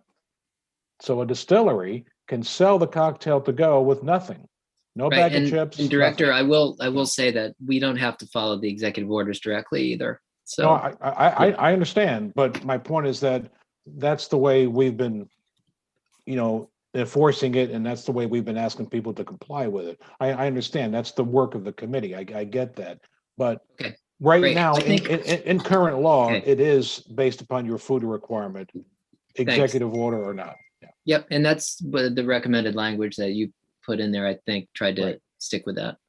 And so we do have more questions now. So I think what we want to do is try to get to caucus. We can Representative Doloff, then Representative Chiazzo, and then we're going to caucus. Thank you, Mr. Chair. Just real quick. Yeah. This bill is got a date if we put it in of September 10th. After that, if it was to become a permanent fixture or a permanent bill, and that's the way we run it, we have to look again at making this a permanent thing after that deadline. Right. Yeah, exactly. And that's kind of to Representative Doloff's point. We intended this just like as a 1-year kind of pilot project, and then we can reassess it and then determine if we're going to do it forever or not. So Representative Chiazzo, and then we're going to break for caucus. Thank you, Mr. Chair, and I apologize for. I believe Representative Corey has an urgent matter as well. So. Bathrooms down the hall to the right. No, sorry. I apologize for stretching this out. I would just like some clarity, please, from Mr. Dougal in terms of the type of fixture. Is there a specific one that his group would recommend, or are you open to us saying any of the following type? Or are there one specifically that you don't want to see? Okay, and Mr. Dougal, can I just have you hold? Yes, please. What we'll do is we'll do Representative Corey's question, and then Mr. Dougal will close us out, and then we'll head to we'll take a break just to gather thoughts. I think we just need a few minutes to kind of gather all the various proposals that have been made. So this Representative Corey, and then Mr. Dougal, you get the last word. This may be more of a question for Janet, but rather than trying to set a sunset date, is there any way that we can say 3 months after the expiration of the emergency order? Because I think once the state of emergency is ended, at that point, the restaurants will be able to operate again as normal. But I understand that they may still have, stock of these, various containers and everything else that they'll have to, amortize in some manner. But it seems like instead of us guessing when the state of emergency is going to be ordered over and we're living under, these restrictions, I think it would be better just to not guess and say a couple months after the order. I think perhaps Mr. Dougal can, oh, sorry, Janet, did you want to? I will look into that while you're caucusing. Okay, I think we can let Mr. Dougal address that too, because I think that would be as much regulatory uncertainty as there currently is for restaurants. So, Mr. Dougal? Yeah, that would definitely be correct. I mean, obviously, I mean, the whole premise behind this is that, you know, nobody's going to recover from this immediately. It's going to take time to do it. And, you know, personally, that's why, and you and I had this conversation, Senator Lucchini, about having this expire during a legislative session so that if it needs to be extended, because who knows what's going to happen. The pandemic could continue for 3 years, heaven forbid, but it could continue on. And if you guys are gone, there's not a whole lot that can be done about it. I guess it could be another executive order or something like that. But yes, it would be difficult for it to go away, you know, at any time short of some sort of notice. And I think something more than 3 months would be great. And to Representative Ciezo's question, I mean, I know you guys are moving very quickly here.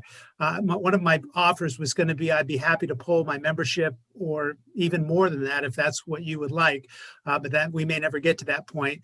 But all I know is if we pass this and we limit it to a product that we can't get, it's really not going to do anybody any good. And so I don't know the answer to the question. You know, what would Director Minio and the folks at Bablo, who I commend greatly for all they've done through this process, you know, it would take their involvement as well to be able to look at it. But those products that are described are almost, you know, in some instances impossible to find right now. Thank you, Mr. Dougal. So I think what we're going to do is we're going to combine like a lunch break in now, and then if people want to caucus, they can do that. So I think we'll break until about 12:15-ish. We'll shoot for something along those lines. And then we'll come back, see if there's room to make things work. Director Minio, do you have something extremely brief? Yeah, very brief. Okay. I just wanted to make sure, are we going to come back after your break in caucus and talk about the third-party delivery component of the bill? We're going to talk about every part of this bill. Okay. Yep. Thank you. Yep. Okay. So I guess that is it. Representative Tuttle will try to shoot you a link. And so we'll take a break till at least 12:15 to try to just get time to think about all the amendments and eat. And then we'll come back and work this and the two other bills. So with that, we will recess for 12:15 to 12:30-ish. And thanks. Yep.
know. It's,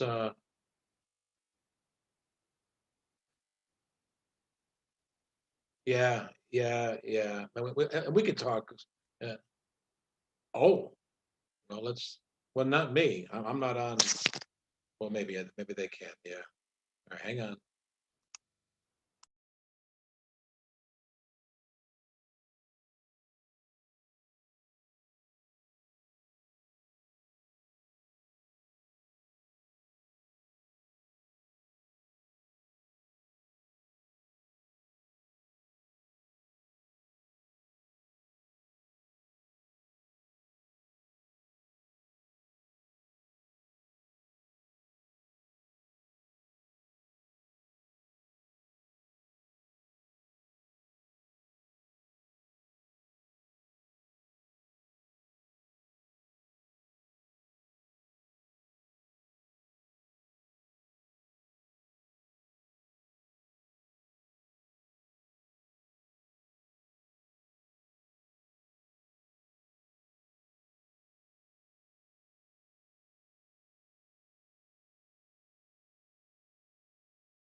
Well, the important people are here.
All right, I think we're just waiting for Senator Lucchini to jump on. We got a couple of participants that their videos are off, so we'll get started here in a couple of seconds.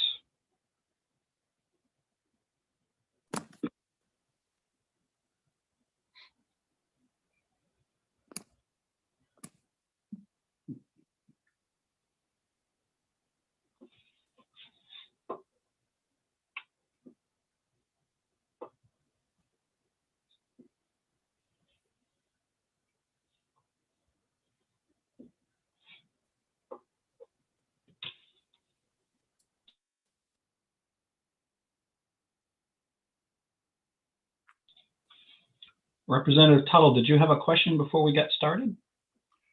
No, Mr. Chair, I'm waiting for the good senator, and then I plan on speaking briefly. All right, I will recognize you when the time has come. Okay.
All right, sorry everybody for the delay.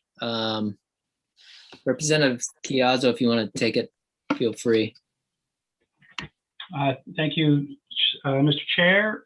We are back again to continue the work session for LD 205. And at this time, I will recognize Representative Tuttle. Representative Tuttle, unfortunately, we still have you on mute. Well, there we go. Mr. Chairman, I would withdraw my original motion, if that's in order. Okay, original motion has been withdrawn. Who was the second for that? Was that Senator Farron, I believe, correct? It was. I agree with that, Mr. Chair. Okay. All right, so having the amendment being withdrawn, we're back to the initial bill in question. And Senator Lucchini, if you're willing, if you could walk us through any changes or amendments or suggestions you might have. Sure. Thank you, Mr. Chairman. So I guess just to talk through kind of some of the things where we were able to take a break and just kind of think through. I guess we've kind of gone in circles a little bit. So I think kind of what we had talked about is a few different elements. So we had gotten into the wine discussion, but I think for the purposes of this bill, what we'd want to do is to make it allowable to have wine for mixed cocktails. So in the category of cocktails to go, a wine-based cocktail would make sense. And that could be mixed with fruit, not necessarily with spirits, because the intention was really to give restaurants the ability to sell products that you can't find in packages. So with beer and wine, you can buy it in a can or a bottle. So this would allow for those wine-based mixed cocktails. And they would follow the same container rules in terms of sealing as the cocktails to go. And so in terms of the date, I think it was offered September 10th, and I'm totally good with September 10th of 2022. That'll allow our businesses to guarantee them the certainty of having 2 summers, basically. So it'll get them through the summer, and then if we wanted to modify this program in the next legislature, that also gives us a chance to change the law and for the law to come into effect before this expires, because the law, unless it was passed as emergency, would be 90 days after statutory adjournment, which hopefully will be April. So 90 days later will be midsummer. So we didn't want it to end by accident. So we want to make sure they're covered. And then if it ends, it ends. But in the meantime, we can have the Bureau just monitor and see if anything else happens. In terms of containers, I think we wanted to add one addition to the Bureau's recommendation, where the Bureau recommended crown cap glass bottles, screw top bottle, and the pouch thing in their testimony, but also to add, and Mr. Dougal sent me some language, which I believe he ran by Director Minio, but I don't want to speak for anybody, but basically it would be a sealed container, in the language that was pulled from another state, which would have required a tamper evident element, which I think we talked about. So a sealed container would mean a rigid container that contains a mixed drink, is new, has never been used, has a secured lid or cap designed to prevent consumption without removal of the lid or cap, and is tamper evident, which I think was the big thing we were looking for. Sealed container does not include a container with a lid with sipping holes or openings for straws, and not made of paper or polystyrene foam. And I just emailed that to you, Janet, just so you can have a copy of the language. But I think that's good. I think we were looking for something tamper evident, and this is that, and perhaps a little bit stronger. And then finally, with the third-party delivery, I think that's something that that's important to the industry. And I know Babel has some concerns. I think what people were thinking is to allow for third-party delivery, but the third-party delivery person has to be over 21 years old. They have to verify the identification at the door. And I think what we had, what some of us had talked about is having, if that person has a violation, that would fall back onto the restaurant's liability, which I know may not be the greatest thing for Mr. Dougal's perspective. But I think if people are good with that, we can start with that. And if we can find language that is more commonplace, then we can look at that as we continue on in the process. But for the purposes today, to have that, it would ensure that the restaurants hire kind of reputable business partners and not just some random person to deliver alcohol. And then I think think that's pretty much it. The food accompanying thing I think we had talked about before was similar to the language that Bablo offered in their amendment for B1 on page 2.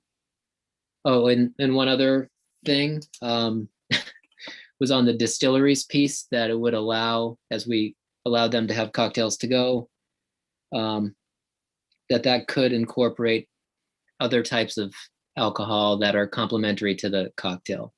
However, they can't sell those items like in a bottle to go from their distillery. It's just if they need something as a mixer, then they could use that. But they can't just start selling products that they don't make in bottles, but they can use mixers in their cocktails to go. So I think that kind of covers my thoughts, and I'm happy to put that into a motion if that works for you, Mr. Chairman, and welcome any discussion and comments. So.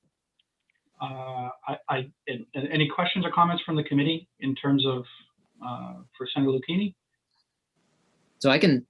See that, I think a motion certainly in order if you're. So I'll put that all into a motion of ought to pass as amended. I'll second that, Mr. Chair. We have first Senator Lucchini proposed, seconded by Representative Tuttle. I think Janet, you had a question. I just wanted to check on the wine-based cocktail to go. It's the only, I just want to check that the only liquor allowed in it is wine. And if whether or not that's true, if there is a volume maximum, maybe not for the whole drink, although that's possible, but for the wine in it, like there is the 4.5 ounces for spirits. Sure. And Senator Lucchini, yeah, please. Okay, thanks, Mr. Chair. So I think we would allow it with either just a wine-based or wine mixed with spirits in a cocktail. But it would follow, if you do mix it with spirits, obviously we have the 4.5 ounce restriction, which we could put in for that if people want, but I think we just wanted to open up, because I think technically under cocktails, it would probably include mixing it with wine also, but we also wanted to make sure that we allowed for just wine and fruit or something, fruit juice. But there's no maximum amount.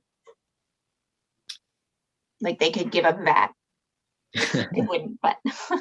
I mean, off the top of my head, I don't have a limit unless we wanted to do unless people wanted to do it similar to how we did with spirits, where it's basically the over serving limit of 3. So it could be something like 12 ounces of wine or whatever. So we don't over serve. Of course, that also depends on the number that you order too. But I mean, if you're having a lot of people over for dinner and you have to buy a lot of cocktails, I guess that's just kind of how it gets ordered. So personally, I guess I'm good without a sharp volume limit on that. Okay. Any other, does that help, Janet, or do you have other questions? You're good, okay. Any other questions from the committee? Any other questions for Director Minio? Oh, sorry, Senator Farren. Thank you. Just on the one point, the biggest discussion that we had was on the third party delivery, just from a standpoint of the responsibility piece. And I think that once we see the language and we see the final amendment to take a look at that, we'll be on board. But that was just a concern that the restaurants had some skin in the game, right, with these third party deliveries, and we just weren't opening it up, which I know, most of them are very responsible in doing that. So whether the 21 check for the driver, which they got to be to deliver it, or at the door, and then the enforcement piece of how that ties back was probably the biggest concern we had with that. But I think with the amendment that Senator Lucchini is putting forward, that addresses those concerns. All right, thank you, Senator Farren. Representative Lucchini, Senator Lucchini, my apologies. Okay. Oh, my name always disappears. Just one also clarification that was just raised to me was that for the distilleries to have the mixers things, that they would have to buy it from a reselling agent, Janet. That way, just the same way that a restaurant or bar would. So that adds that level of, yeah, so they're not just buying it off the shelf. I think it's more of a technical thing, but I think that is important. So they're under the same guidance. I think I would just let everybody know that I'll probably need to ask Senator Lucchini a few more clarifying things as I draft it. Like, I might not be thinking of everything right now. And we'll have language review as well. So we'll have the opportunity to look at that before we, and make adjustments if we have to. I know Director Minio has his hand up, but we're in work session. So if somebody needs to ask him a question, I'm happy to recognize that. Senator Lucchini.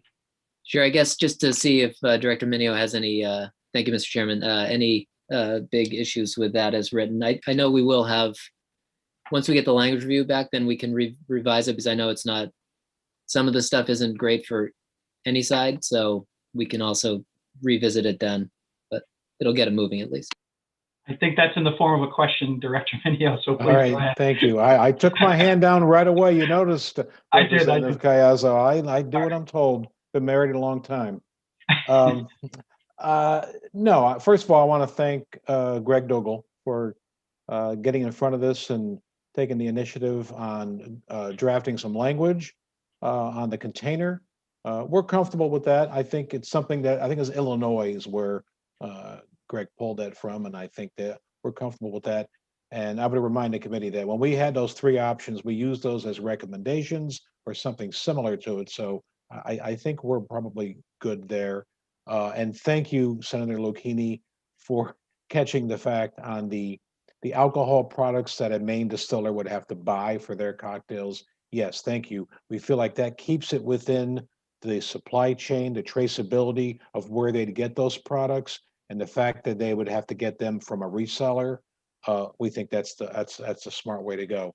And one last thing, as far as third-party delivery company, you know, we're good with what the committee wants to do. Obviously, it's your decision. We just get a little concerned, and we'll have to look at the final language. When you have a third-party agent doing this on behalf of a licensee, the Bureau has really no control over it anymore. It's now it's extended.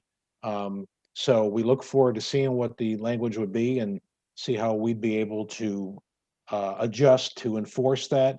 Right now, we're able to enforce it based upon the licensee's employee making the delivery, because under the statute, we have every right to go in and look at records and ask questions and see documentation.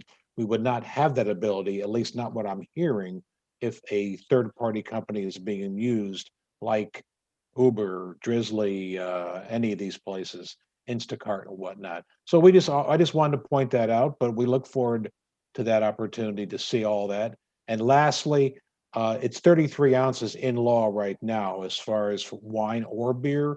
So the committee, if you wanted to change that to a lower number for this purpose on cocktails to go, then certainly that's your decision. But thank you for listening. And Senator, I sent you a note. Thank you for taking LD 205 first today. I appreciate that. Thank you. Thank you, Director Minio. Representative Kinney.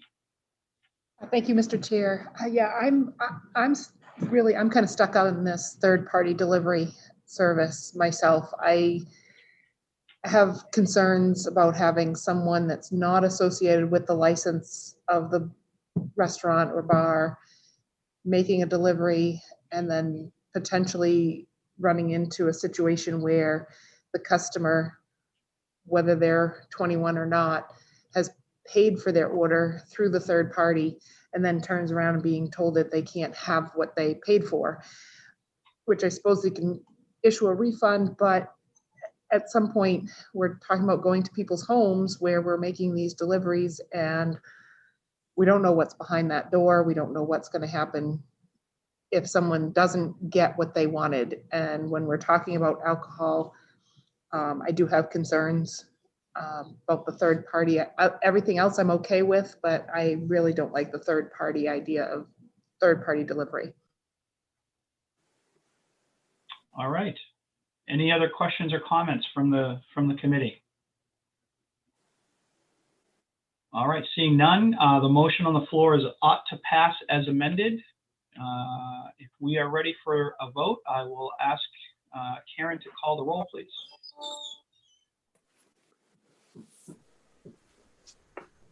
Senator Lucchini. Yes. Senator Lucchini, yes. Senator DeChambeau. Senator DeChambeau, absent. Senator Farren. Yes. Senator Farren, yes. Representative Chiazzo. Yes. Representative Chiazzo, yes. Representative McCright. Yes. Representative McCright, yes. Representative Tuttle. Yes. Representative Tuttle, yes. Representative Riley. Yes. Representative Riley, yes. Representative Supika. Yes. Representative Supika, yes. Representative Wood. Yes. Representative Wood, yes. Representative Kinney.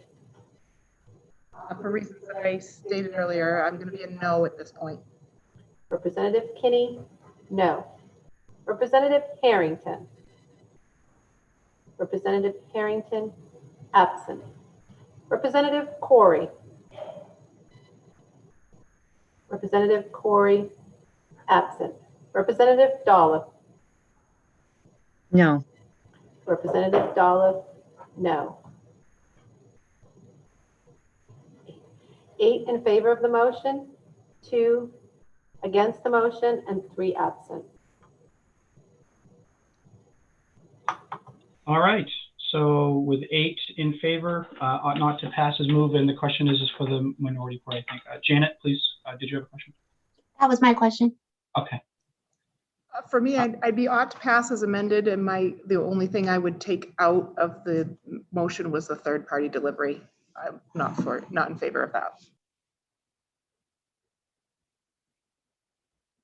I would say that it would be okay for the restaurant itself to make the delivery, but it would have to be, does that make sense?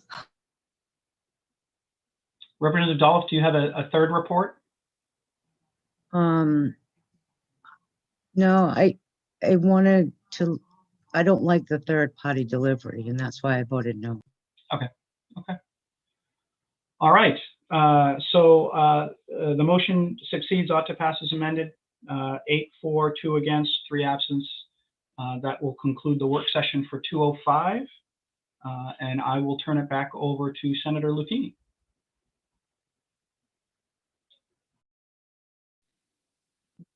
Thank you, Mr. Chairman. So are we all set on the votes? Janet? Good. And Karen, you're good? Yep. Okay. So thank you to Director Minio as well as Greg Dougal for all of your help this morning. We kind of circled around it a few times. So thanks for participating. Next up, we will, okay. Yeah, next up we'll move to LD 157, which is an act regarding the fair representation of candidate identities. And we'll turn it over to Janet.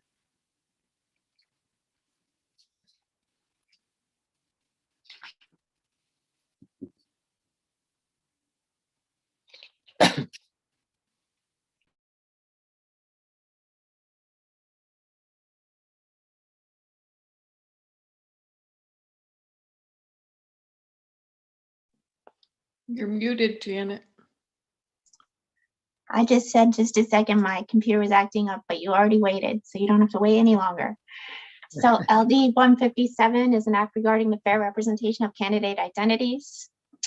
This bill prohibits a candidate for a federal, state, or county office, and then I dropped a footnote to say sometimes for a municipal office, depending on whether the municipalities adopted this provision of Title 21A, or the candidate's authorized political committee from either directly or through an agent, financing or authorizing a communication that uses the words re-elect or re-elect without a hyphen in relation to the nomination or election of that candidate, or financing or authorizing a communication that names or identifies the candidate using the title of the office to which the candidate seeks nomination or election, unless the candidate holds that office at the time the communication is made.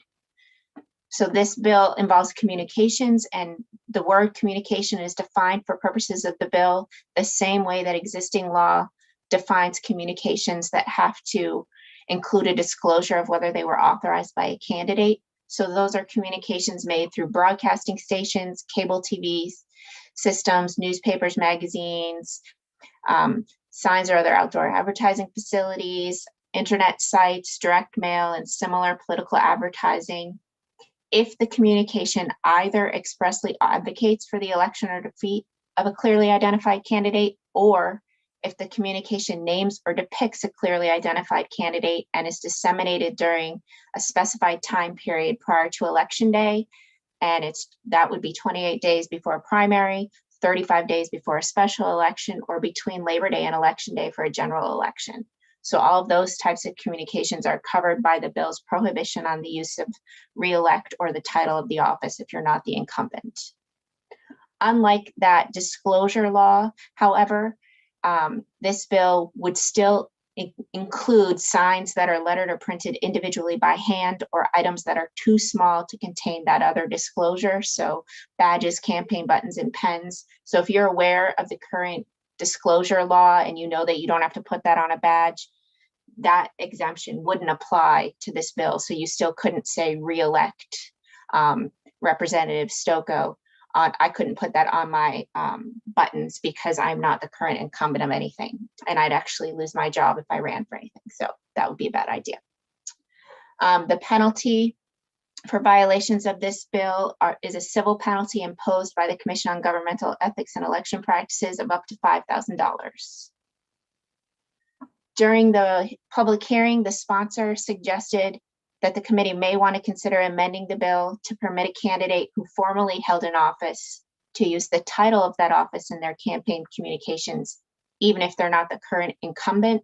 So just as an example, if Joshua Chamberlain were still alive and he wanted again to be the governor, he'd be permitted to write Governor Chamberlain on his materials, his campaigning materials, but he wouldn't be able to write re-elect Joshua Chamberlain because he's not currently the governor. The executive director of the Commission on Governmental Ethics and Election Practices did express concern at the public hearing in written testimony, not oral testimony, that there may be some First Amendment issues with the bill. I've gone through First Amendment issues in past sessions, but I haven't given you the background on it here, so I'll try and be brief, but I do think it's important to understand that the U.S. Supreme Court has repeatedly explained that discussions of public issues and debate on the qualifications of candidates are integral to the operation of the system of government established by the Constitution.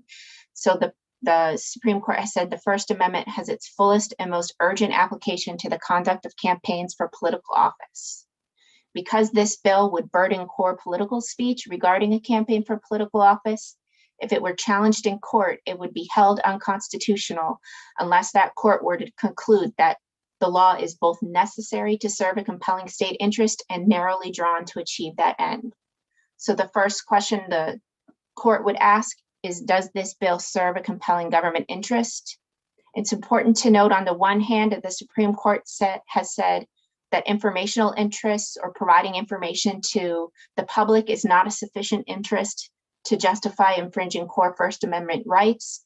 Specifically, our law court in Maine, which is what we call the Maine Supreme Judicial Court when it's hearing appeals, has said the mere possibility of voter confusion is insufficient to establish a compelling state interest for First Amendment purposes.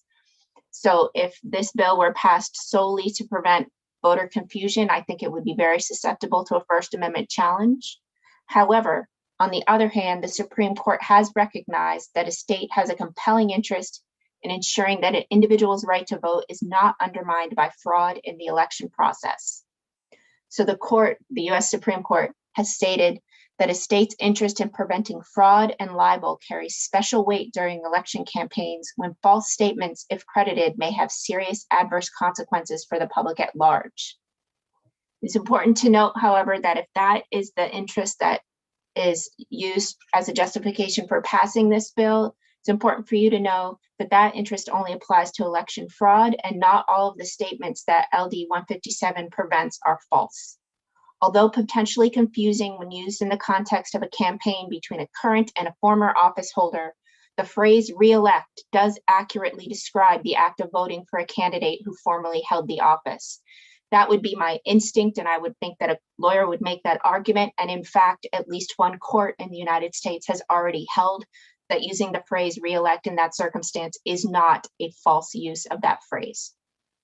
And that was a federal district court in Nevada when a similar law in Nevada was challenged. So as far as Maine courts go, there is an analogous case. So it's not about re-elect or incumbency, but there was a case that involved a challenge to a Maine statute that prohibited the use of a political endorsement, even an accurate and truthful endorsement, unless the endorser explicitly authorized its use. And in that case, the Maine Supreme Judicial Court, sitting as a law court, held that if an election law captures far more speech within its grasp than it can legitimately hold as fraud preventing measure, it cannot be sustained by the state's special interest in preventing false statements in an election. So to the extent this bill captures statements like re-elect used to describe or used on the campaign materials of a former office holder, those statements are not false. And I think it would be susceptible to a challenge on First Amendment grounds. Now, of course, that court action would have to be brought.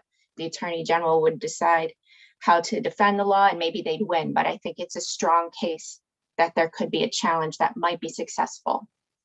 But however, to the extent this bill prevents the use of the term re-elect or the use of an office title by a candidate who has never held the office, then those are false statements, and the bill would arguably advance the state's interest in preventing election fraud. So that's only the first question, though, for First Amendment purposes. That's whether there is a compelling interest. The next question the court will examine is whether the bill is necessary and narrowly tailored to achieve that compelling interest. So because the bill, as I stated earlier, as currently drafted, includes within its scope statements that are neither false nor fraudulent, a court is unlikely to conclude that it's narrowly tailored to serve a compelling interest. If you were to amend the bill to only prohibit statements of incumbency by candidates who have never held the office so that it would only prohibit truly false or fraudulent statements, I think it would be a closer question whether a court would decide that the bill is necessary and narrowly tailored to prevent election fraud. You may or may not remember there was a case in 2012 where the US Supreme Court decided whether false statements were deserving of First Amendment protection. So in that case, United States versus Alvarez, the Supreme Court concluded that the Stolen Valor Act, under which a defendant had been prosecuted for falsely claiming he received the Congressional Medal of Honor, the Supreme Court held that that law was unconstitutional. The Supreme Court recognized that the government's interest in protecting the integrity of the Medal of Honor is beyond question, but it nevertheless concluded that the government could not meet its burden of demonstrating that the Stolen Valor Act was either necessary or the least restrictive means of protecting the medal's integrity. The court stated, for example, that the government could create a searchable database of Medal of Honor recipients, and that would have easily exposed the falsity of Mr. Alvarez's claim that he received the medal, and doing so in that way would not have infringed anyone's First Amendment rights to speech. So one could argue under the logic of that Alvarez decision that an amended version of the bill before you might be unconstitutional because it's not the least restrictive means of achieving the state's interest in preventing fraudulent assertions of incumbency. Instead, the bill's goal could be achieved, for example, through either truthful counterspeech. So that is, the opponent might say, yes, Janet claims she's Representative Soko, but she's never been elected to that office. And that counterspeech, the court has always said, the US Supreme Court has always said that the best remedy for false speech is true speech. So that counterspeech could be potentially viewed by a court as an effective remedy, or there could be the creation of a database of past office holders. And all of those ways would help people in the public understand who in fact is the incumbent without infringing on anyone's First Amendment right to speech. And in fact, in Ohio, there was a challenge to a similar law, and a court in Ohio held that the law that Ohio law, which prohibited use of an office title by a candidate who never held the office, was unconstitutional, even though those statements were false and the law was only attacking false statements.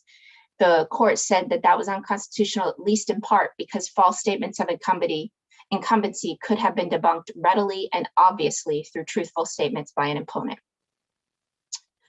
There is, however, still a possibility that a court could uphold this bill if it only prevents false statements of incumbency by someone who's never held an office. Because in that Alvarez case, the Supreme Court did observe in passing that not all false statements enjoy First Amendment protection.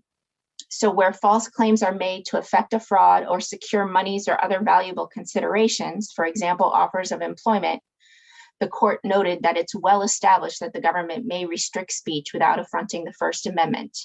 So if a court were to examine LD 157 and it were amended by this committee to only prevent truly false statements of incumbency, it's possible the court could say that those are fraudulent statements, and the Alvarez decision signals an acceptance of broad restrictions on such speech, so it might be viewed as constitutional.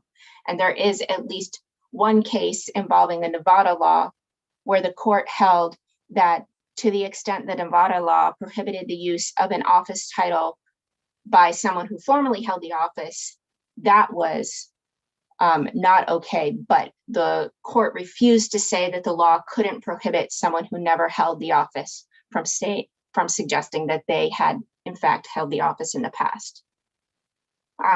So I've referred to a couple of other state laws and their court decisions. There is a chart attached to the bill analysis that shows that at least 9 states have enacted statutes prohibiting false statements of incumbency. In at least 3 of those states, Minnesota, Nevada, and Ohio, those statutes were held unconstitutional either entirely or when specifically applied to a candidate who formerly held the office. And just as a side note, I did list Washington there because it does in its statute seem to be prohibiting the use or the suggestion of incumbency, but that statute only applies to people speaking about someone else. So if I were running for office and I said, re-elect Representative Stokoe, and you all know I'm not a representative, that wouldn't be a problem because the Washington statute only prohibits defamatory statements and I can't defame myself. But if Representative Doloff were to say re-elect Representative Stokoe and somehow I viewed that as defamatory towards me, then she could be prosecuted under the law. I know it's very weird, but I didn't want to not list the Washington law because it does talk about false statements of incumbency, but it really doesn't apply in the same way LD 157 does. There is one slight technical issue if you decide to go forward with the bill that I would suggest changing about the definition of communication. But if you just give me permission to fix that, if somebody votes for the bill, then I can show it to you on language review.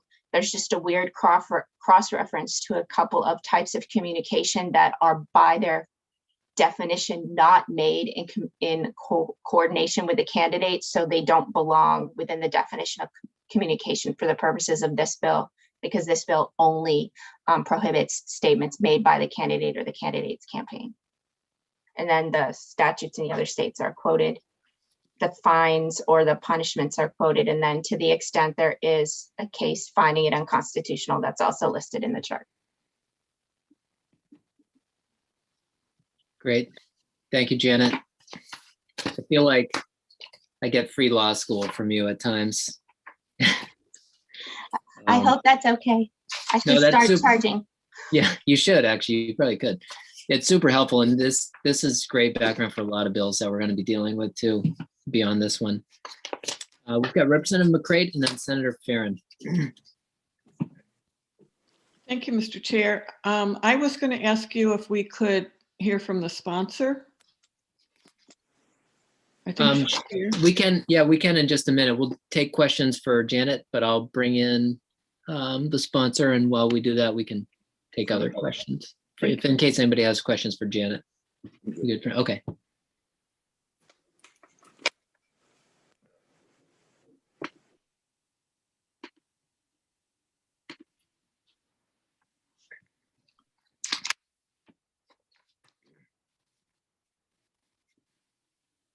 So we are bringing in Representative Grochowski, who's the bill's sponsor. And Representative McCray, did you have a question for her? Yes, thank you, Mr. Chair. Representative, I wanted to thank you for putting the bill forward. I appreciate the intent. And I wondered if you're interested in amending, as Janet was describing, to narrow it to false statements of incumbency, which I hear is still problematic, but less so perhaps. If I may. Yeah, sorry, Representative. Thank you. Every committee is different in terms of the free-flowing dialogue, so thank you. It's extra free-flowing on Zoom, it appears, you know. Thank you for having me, and I just really have to say I'm so impressed with the analysis. Thank you, Ms. Stocco, for your amazing research that I never could have accomplished even a quarter of. So I'm glad I put the bill forward just so we all could learn a little more about the First Amendment, being that it is the First Amendment and all. I did have, and I sent an amendment that I think Senator Lucchini indicated was online now, with just a few of my ideas, one of which was to clarify that, and this is of course before I had this amazing analysis, but to clarify that the statements of formerly holding the office were also allowable. So I did add a little phrase in there to say, not just the current office holder, but the former office holder could of course still call themselves Governor Chamberlain, as the example was. I also had an idea that if we removed the penalty or lowered it extremely to an extremely low penalty, that no one would bother taking this to the courts, but it would be an indication that we as a state would like people to communicate honestly with the constituency, or presume a possible constituency, their voters. Because I don't know that I would personally be so excited to go to court over a $10 fine, for instance, just to prove something that is very obviously very technical, as we've learned. So it's sort of up to the committee if you think that that's a valuable thing to do in statute, or I don't know, it's just an idea I had to avoid litigation, because of course we don't want that, and that would expose the state to possible expense that's unnecessary for something. I just would like to comment while I have the floor that it's phenomenally amazing to me how the burden is put on the very honest people to find every means possible to correct dishonesty. And that's the system that we live in. But I just wanted to say that we all know in our campaign lives that it can be very challenging to get out information, let alone to be getting out corrections to misinformation.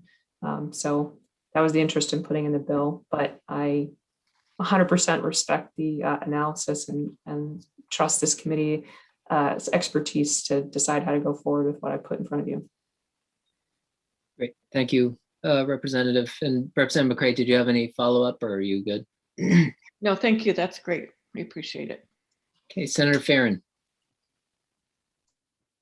Thank you, Mr. Chair. And again, that analysis, we're going to keep saying this, Jay, just as we go over. It's like, holy, exactly. Yeah, no. It's awesome. It really helps. And why understand the thought process on this. I have some real concerns with the First Amendment piece. And I also don't necessarily think everybody's motives are always. Sometimes we're frugal Mainers, and you got reelected. And we know people get recycled through campaigns from time to time again. And I got a barn full up there. Who knows? I say when I'm done, I'm never going to use them again. But with all those concerns, everything down through, I'm going to make a motion of ought not to pass. Second. Okay, we have a motion of ought not to pass by Senator Farren and seconded by is Representative Kinney? Okay. Any further discussion? Senator Farren, do you have more, or is your hand still up? Sorry.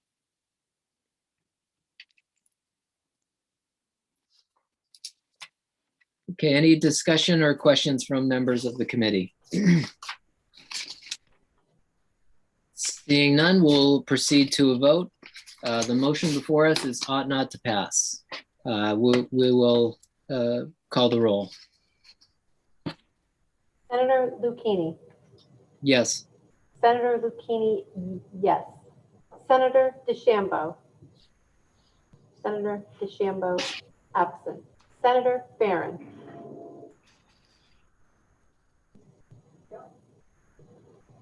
Senator Barron.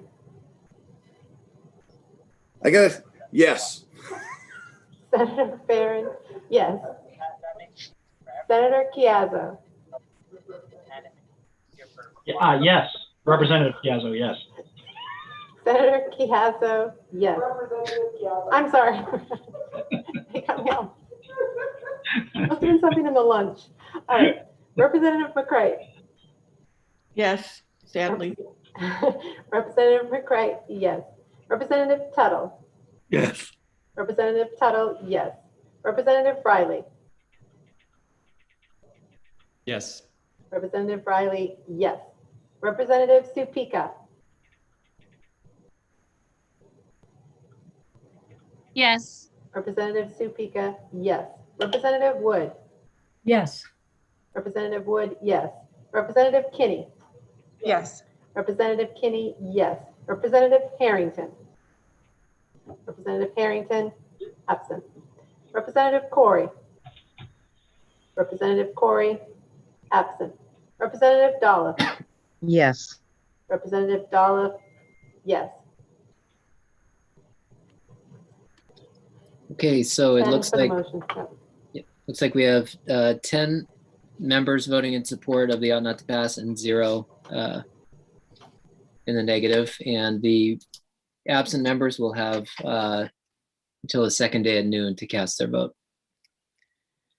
Okay, thank you, Representative Grohowski. So No next, hard feelings.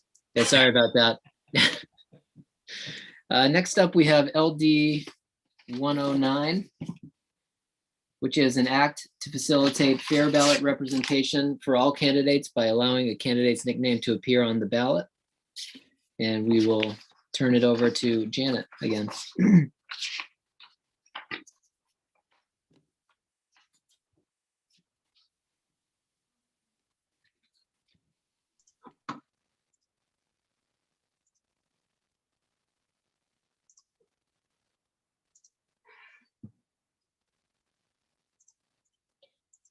Thanks for your patience as I navigated that.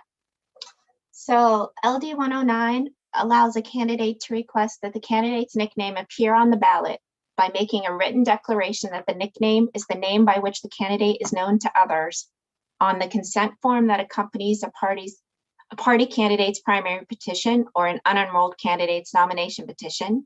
These consent forms must be signed by candidates under oath, or the candidate can make the request on the written acceptance form provided by a candidate selected by a political party to replace a party candidate where there's been a vacancy. So the bill directs that the candidate's name may appear on the ballot only in one of the following ways. So it can be the legal last name followed by the legal first name or initial, and then the legal middle name or initial as detailed here on the bill analysis. Or if the candidate requests use of a nickname, the candidate's name could appear on the ballot as legal and last name, followed by the legal first initial and middle initial, if any, and then the nickname within quotation marks.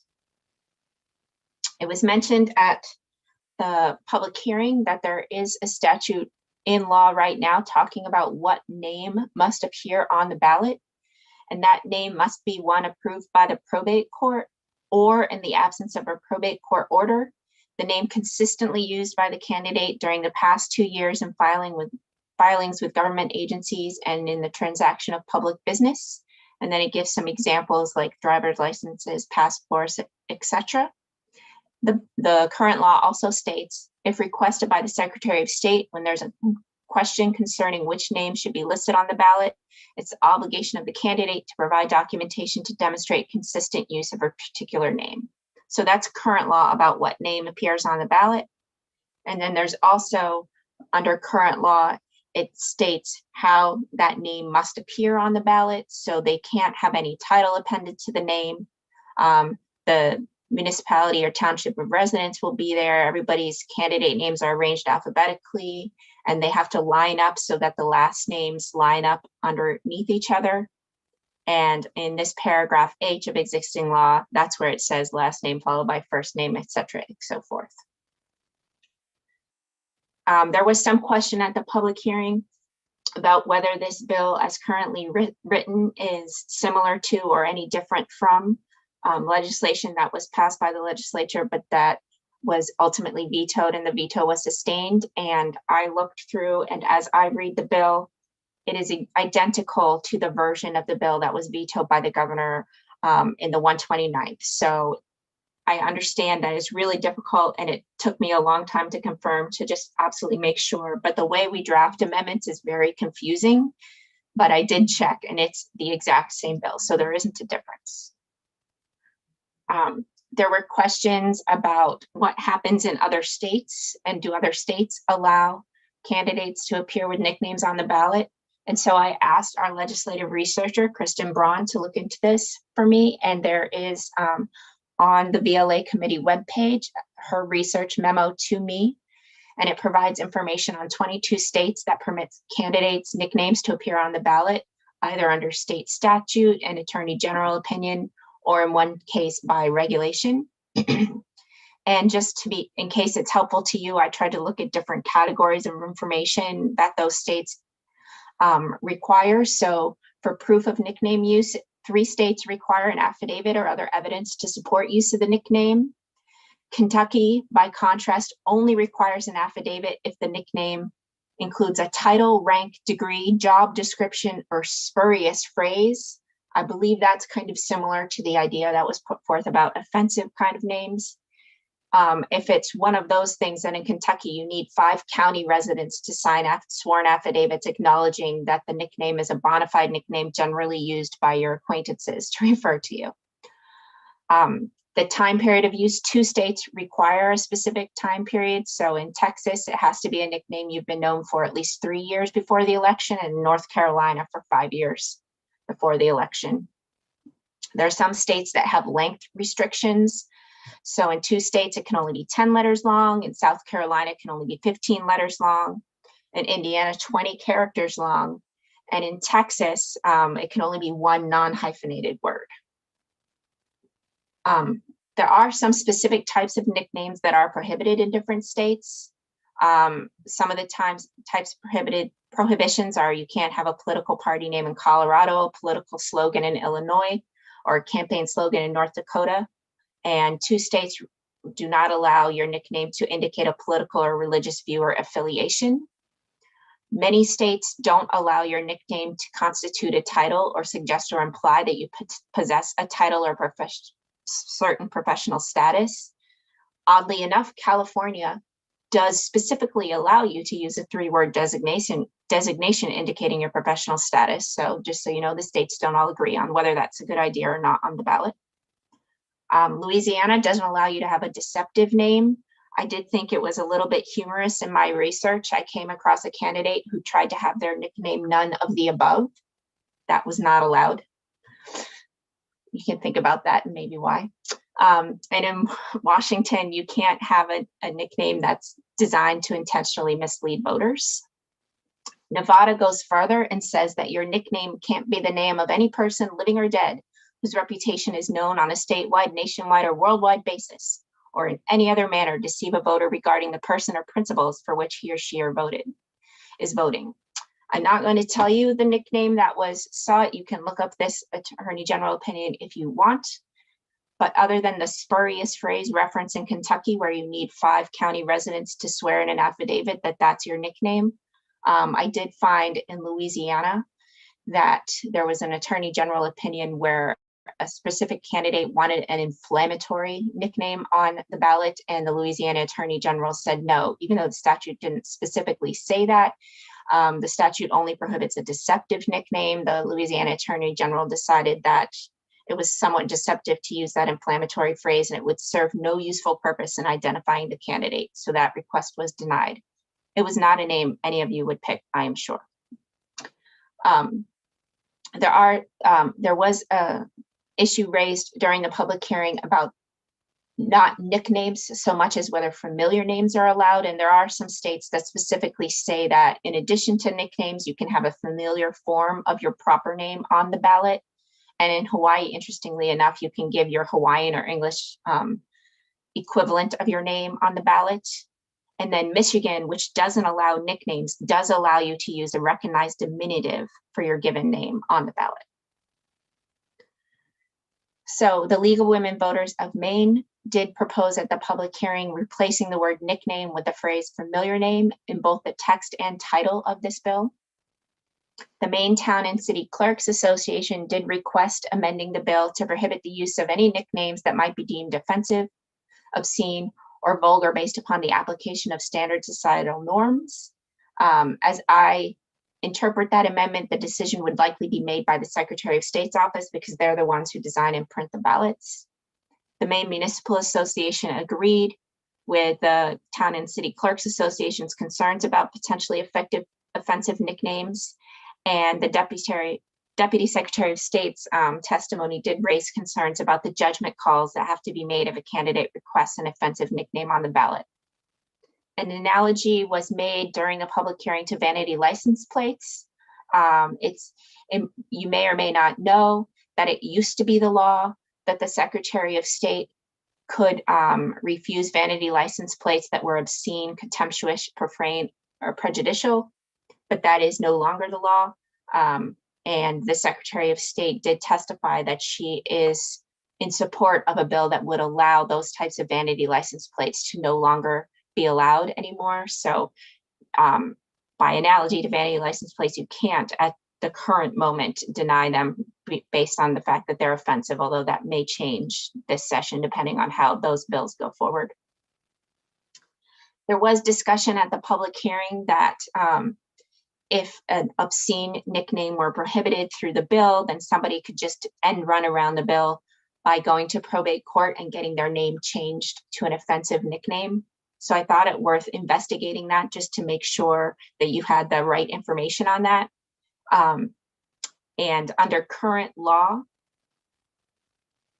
under the Maine Uniform Probate Code, a probate judge is specifically directed that they may choose not to change the name of the person if the judge has reason to believe that the person who goes to the court and seeks a name change is seeking that name change for purposes of defrauding another person or entity, or for purposes otherwise contrary to the public interest. The law court has interpreted the similarly worded predecessor statute and explained that the main purpose of this name change statute is to provide petitioners with certainty of a judicially sanctioned name change as long as the petition is not submitted with fraudulent intent and the change of name does not interfere with the rights of others. So that language taken alone might suggest that yes, even if what you want to be named is as your legal name, if you go to probate court and it might be deemed offensive, that it must automatically be granted. And we don't have any cases in Maine talking about potentially offensive nicknames, but it may be worth noting that in other states that have similarly worded laws about statutory name change processes, courts have held that a person does not have a statutory right to officially change his or her name to a name universally recognized as being offensive. And so in California, when a petitioner wanted to change their name to something that was a racial epithet that provokes violence, that petition was denied and that was upheld on appeal. And also in New Mexico, when a petitioner wanted to change their name in a way that would be obscene, offensive, and would not comport with common decency, that the court denied that petition and that was upheld over a First Amendment challenge, whether the person had a free speech right to use that name. So it's not clear to me, because this has not come up that I could see in any reported cases in Maine, but it's not clear to me that you automatically get the right to change your name to an obscene name or offensive name in probate court, but we just really can't say for sure. There is one technical issue with the bill if you wanted to go forward with it. If you recall from the summary, there's two different ways that a candidate can request that their nickname appear on the ballot. One is through the sworn signed consent form that accompanies a primary petition or a nomination petition. The other is through a form that someone who is filling a vacancy, a candidate vacancy, has to sign after they've been selected by a political party. Under current law, that form that the candidate who's a replacement candidate has to sign, it doesn't specifically say in statute that that has to be signed under oath before a notary. Although what the statute currently says is that it's up to the Secretary of State to design the form, and the replacement candidate has to sign the form designed by the Secretary of State. So I reached out to the Deputy Secretary of State. She gave me a copy of the form that they use in that circumstance. It does require a signature under oath right now, but where there is a crime of false swearing, a Class D crime with a penalty of no more than 1 year of imprisonment and a fine of up to $2,000. I didn't know if you went forward with this bill, to have all of the forms upon which somebody could request that their nickname appear on the ballot to be by statute signed under oath, so that it's clear that the same penalty applies to all of them. It's possible that the same penalty would apply. I think as I read this criminal statute, it would, but it's just not mandated by statute that it be signed under oath. So that's just something for you all to consider. There is a preliminary fiscal impact statement for this bill. That's unusual, but I think it's because this is a bill that has been vetted in the past. And it states that there would be an additional general fund appropriation of $172,000 required if candidates choose to have their nicknames on the ballot, and if that increases the ballot length, and if in doing so it requires a second ballot to be printed. So it's sort of an if, but there is a potential general fund cost increase.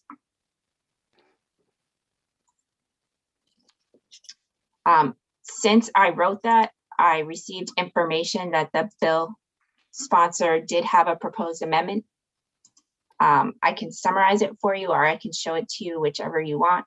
Sorry, I clicked the wrong button and you all disappeared on me for a second. That worried me.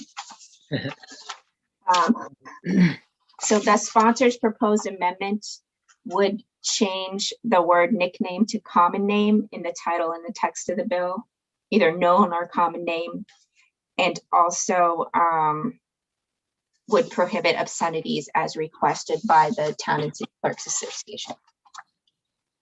I'm sure you can ask him in case I mischaracterized that. Great. Thank you for that, Janet. And also, Janet gave a lengthy, like a great chart of all what the other states do. That was also super helpful.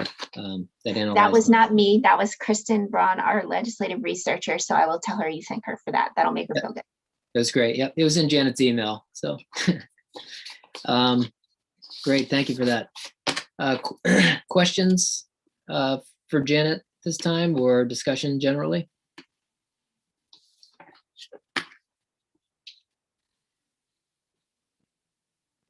Representative Supika. It's not a question for Janet. It's kind of a part of the general discussion. Sure. And it was, I saw that Secretary Bellows is an attendee. Is it an appropriate time to ask her a question, or should we wait? Yep, I can bring her up right now. Yep. So it'll just take a second, but yeah, feel free to ask a question of the secretary, and anybody else while we have her here can do the same. All right, thank you. Yep. Oh, hello, Yes, Secretary Bellows.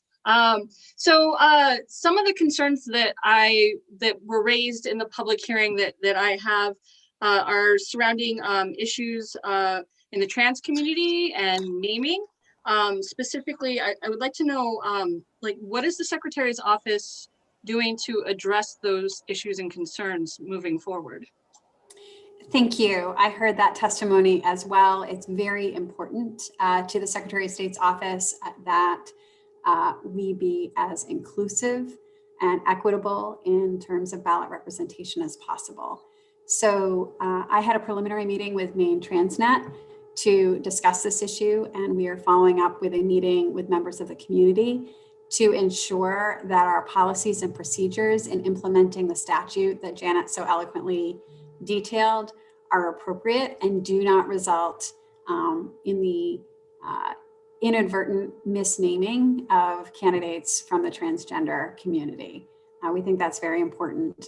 And we do believe that the existing Title I 21A provisions for use of a name that you have used in 2 years of filings with government agencies should create the flexibility that is required. For example, when Bree Kidman ran for US Senate, there was initially a misunderstanding. Bree was initially denied use of their name, but then the former Secretary of State and Julie Flynn and her team were able to immediately rectify that problem. But we want to make sure our policies and procedures don't lead to confusion in the future. It's a very important and valid concern. Thanks. Any follow-up, Representative, or are you good? No, I'm good. That was I would think the most compelling testimony for me to take a moment and kind of examine our laws and our rules to make sure we're not dead naming folks, and so I'm happy to hear that office is addressing that. Thank you. Thank you. Any other questions for Janet or the Secretary of State while she's up here, or any general discussion or a motion? Representative Kinney. Thank you, Mr. Chair.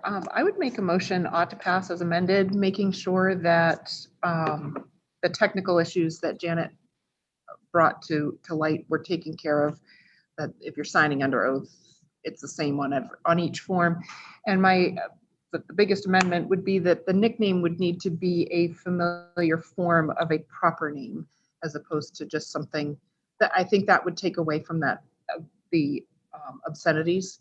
And that was something I did discuss with the sponsor earlier today, and he was okay with that as an amendment. I hadn't quite seen his yet, but that I think that would address, it seems to me that that would address the idea of obscenities, because a proper name would not be an obscenity name. And Representative, would you like to change the title? I know he mentioned that in his, but just if you're up, either way, we can. Sure. Well, I mean, I guess I don't really need to, but if the committee as a whole would prefer to have it say something about allowing a candidate's familiar name, I'm fine with that. Okay. So there's the motion of ought to pass as amended. Is there a second? I'll second that. Okay, so the motion was, motion made by Representative Kinney, seconded by Senator Farren. Any other discussion? Representative Kinney, is that from before? Okay, cool. I can never tell when they were up. Seeing no further discussion, we will proceed to a vote. The motion before us is ought to pass as amended. And we will have a roll call vote. Senator Lucchini. No. Senator Lucchini, no. Senator DeChambeau. Senator DeChambeau, absent. Senator Farren. Yay. Senator Farren, yay. Representative Piazza. No. Representative Piazza, no. Representative McCray. No. Representative McCray, no. Representative Tuttle. No. Representative Tuttle, no. Representative Riley. No. Representative Riley, no. Representative Supika. No. Representative Supika, no. Representative Wood. No. Representative Wood, no. Representative Kinney. Yay. Representative Kinney, yay. Representative Harrington. Representative Harrington, absent. Representative Corey. Representative Corey, absent. Representative Dolph. Yes. Representative Dolph, yes. 3 yeas and 7 nays and 3 absent.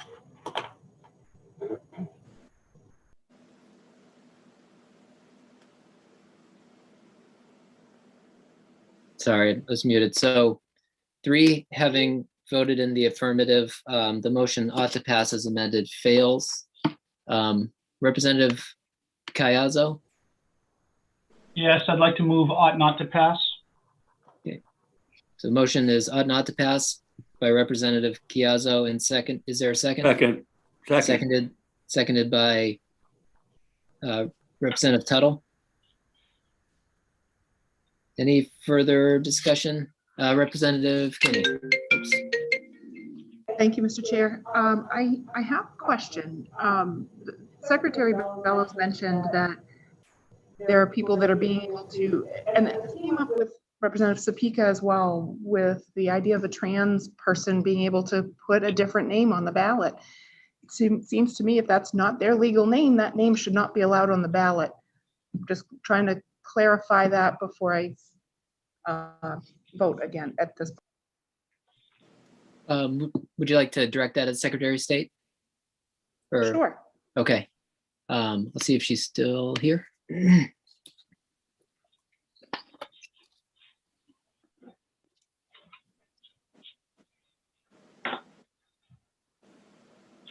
Secretary Bellows, I don't know if you heard the question, but if you can. I did, yes, thank you. So I would direct your attention, and this is in the analyst memo as well, but if you look at Title 21A, that's the election statute, and you look at Section 601, ballot preparation, and you look at 2B, let's actually make sure that I'm in the right place. Excuse me, 2B-1. The candidate's name listed on the ballot must be one approved by the probate court, or in the absence of an applicable court order, the name consistently used by the candidate during the past 2 years in filings with government agencies and in the transaction of public business, including without limitations, transactions related to voter registration, motor vehicle registration, driver licenses, a passport, professional licenses, local, state, or federal permits of any kind, public benefit programs, veterans benefits, and Social Security. So for example, Mitt Romney was on the ballot in Maine as Mitt because his filings, primarily at the federal level, is my understanding, were under the name of Mitt Romney. Similarly with Bree Kidman, who was a candidate for US Senate, they are an attorney and their filings in court filings were consistently under the name Bree. So for purposes of legal filings, for purposes of the statute, those candidates in those situations were using a legal name. Thank you for that clarification. Follow up or any other questions on that from the Secretary of State? Representative Supika. Thank you. It's not specifically directed at the Secretary of State. Should I hold it but it is in line with what we're talking about right now. Yeah, you're good. I didn't see any other hands, so yeah. I just picked over into the attendees list and I don't know if Quinn Gormley is there and wanted to speak on their impressions on this. I would be happy to hear, but I'd be interested to know if they would like to speak. Okay, we can move up Quinn and let's see.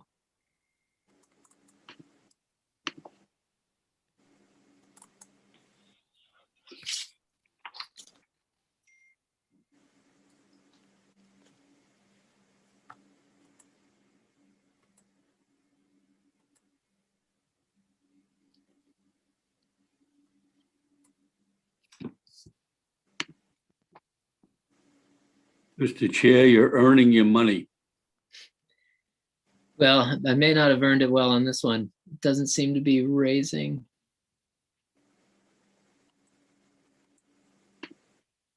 Okay, welcome, Quinn. Thank you. Sometimes it takes a little bit of time to get up. Hi, Quinn. Hi there. Sorry, I got bumped out for a second. I was interested in hearing your thoughts on what the Secretary of State was speaking on earlier. I don't know if you were listening in, but on regards to like what the Secretary's office can do to address the concerns that were raised in the public hearing, and if you've kind of been a part of that conversation, or if you have some thoughts or suggestions on that. Absolutely. So I did have a chance to have a preliminary meeting with the Secretary yesterday to discuss this possibility. You know, we understand some of the Secretary's concerns about the other impacts of this bill and are satisfied with her explanation that existing statute could provide a solution here. You know, filing under professional licenses in particular is a common practice in the trans community, whether or not it's necessarily aligned with a legal name recognized by a probate court. Many licensing bodies have independent procedures for changing the names listed on a professional license. And so we're satisfied that that solution might offer a potential remedy to our concerns, so long as some security and privacy concerns that we have about that are addressed in meetings going forward. Right, thank you very much. I appreciate that and everything that I've learned so far. So thank you.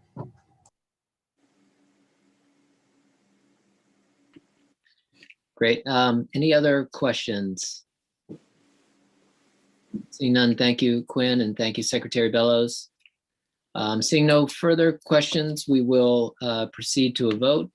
The motion before us is ought not to pass, made by Representative Chiazzo and seconded by Representative Tuttle.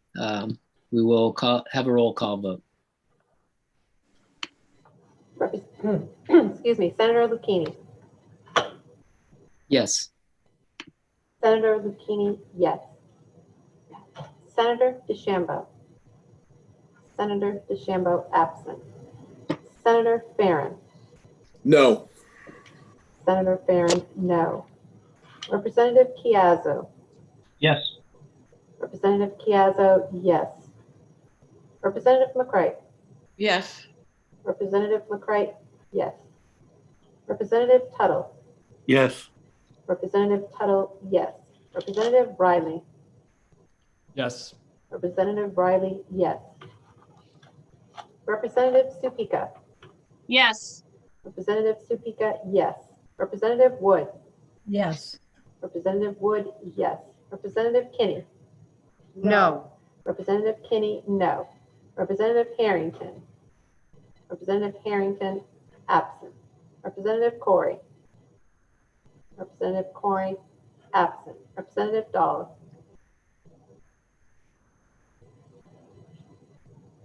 Representative Dahl.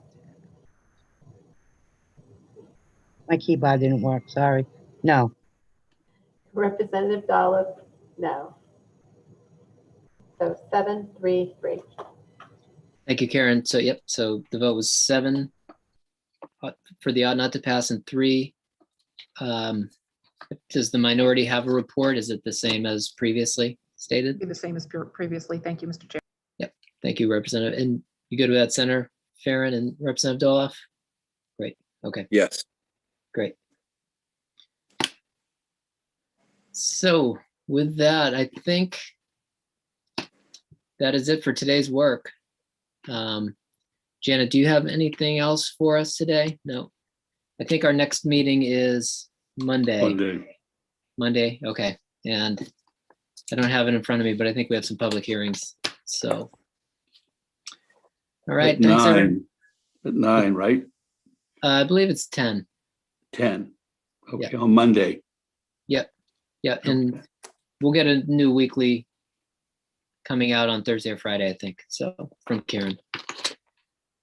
Well, Mr. Chair, at my age, 10 is better than 9. Seems to work all right. Well, I have a birthday coming up next week. It's a new decade for me. Wow, 50s. It's great. Yeah. Thank you, Louis. Great. Well, we'll have to make sure to celebrate by Zoom. So seeing nothing else, we will adjourn for the day. Thanks, everybody. Thank you, everybody. Have a good evening. Thank you. Thank you. Thank you.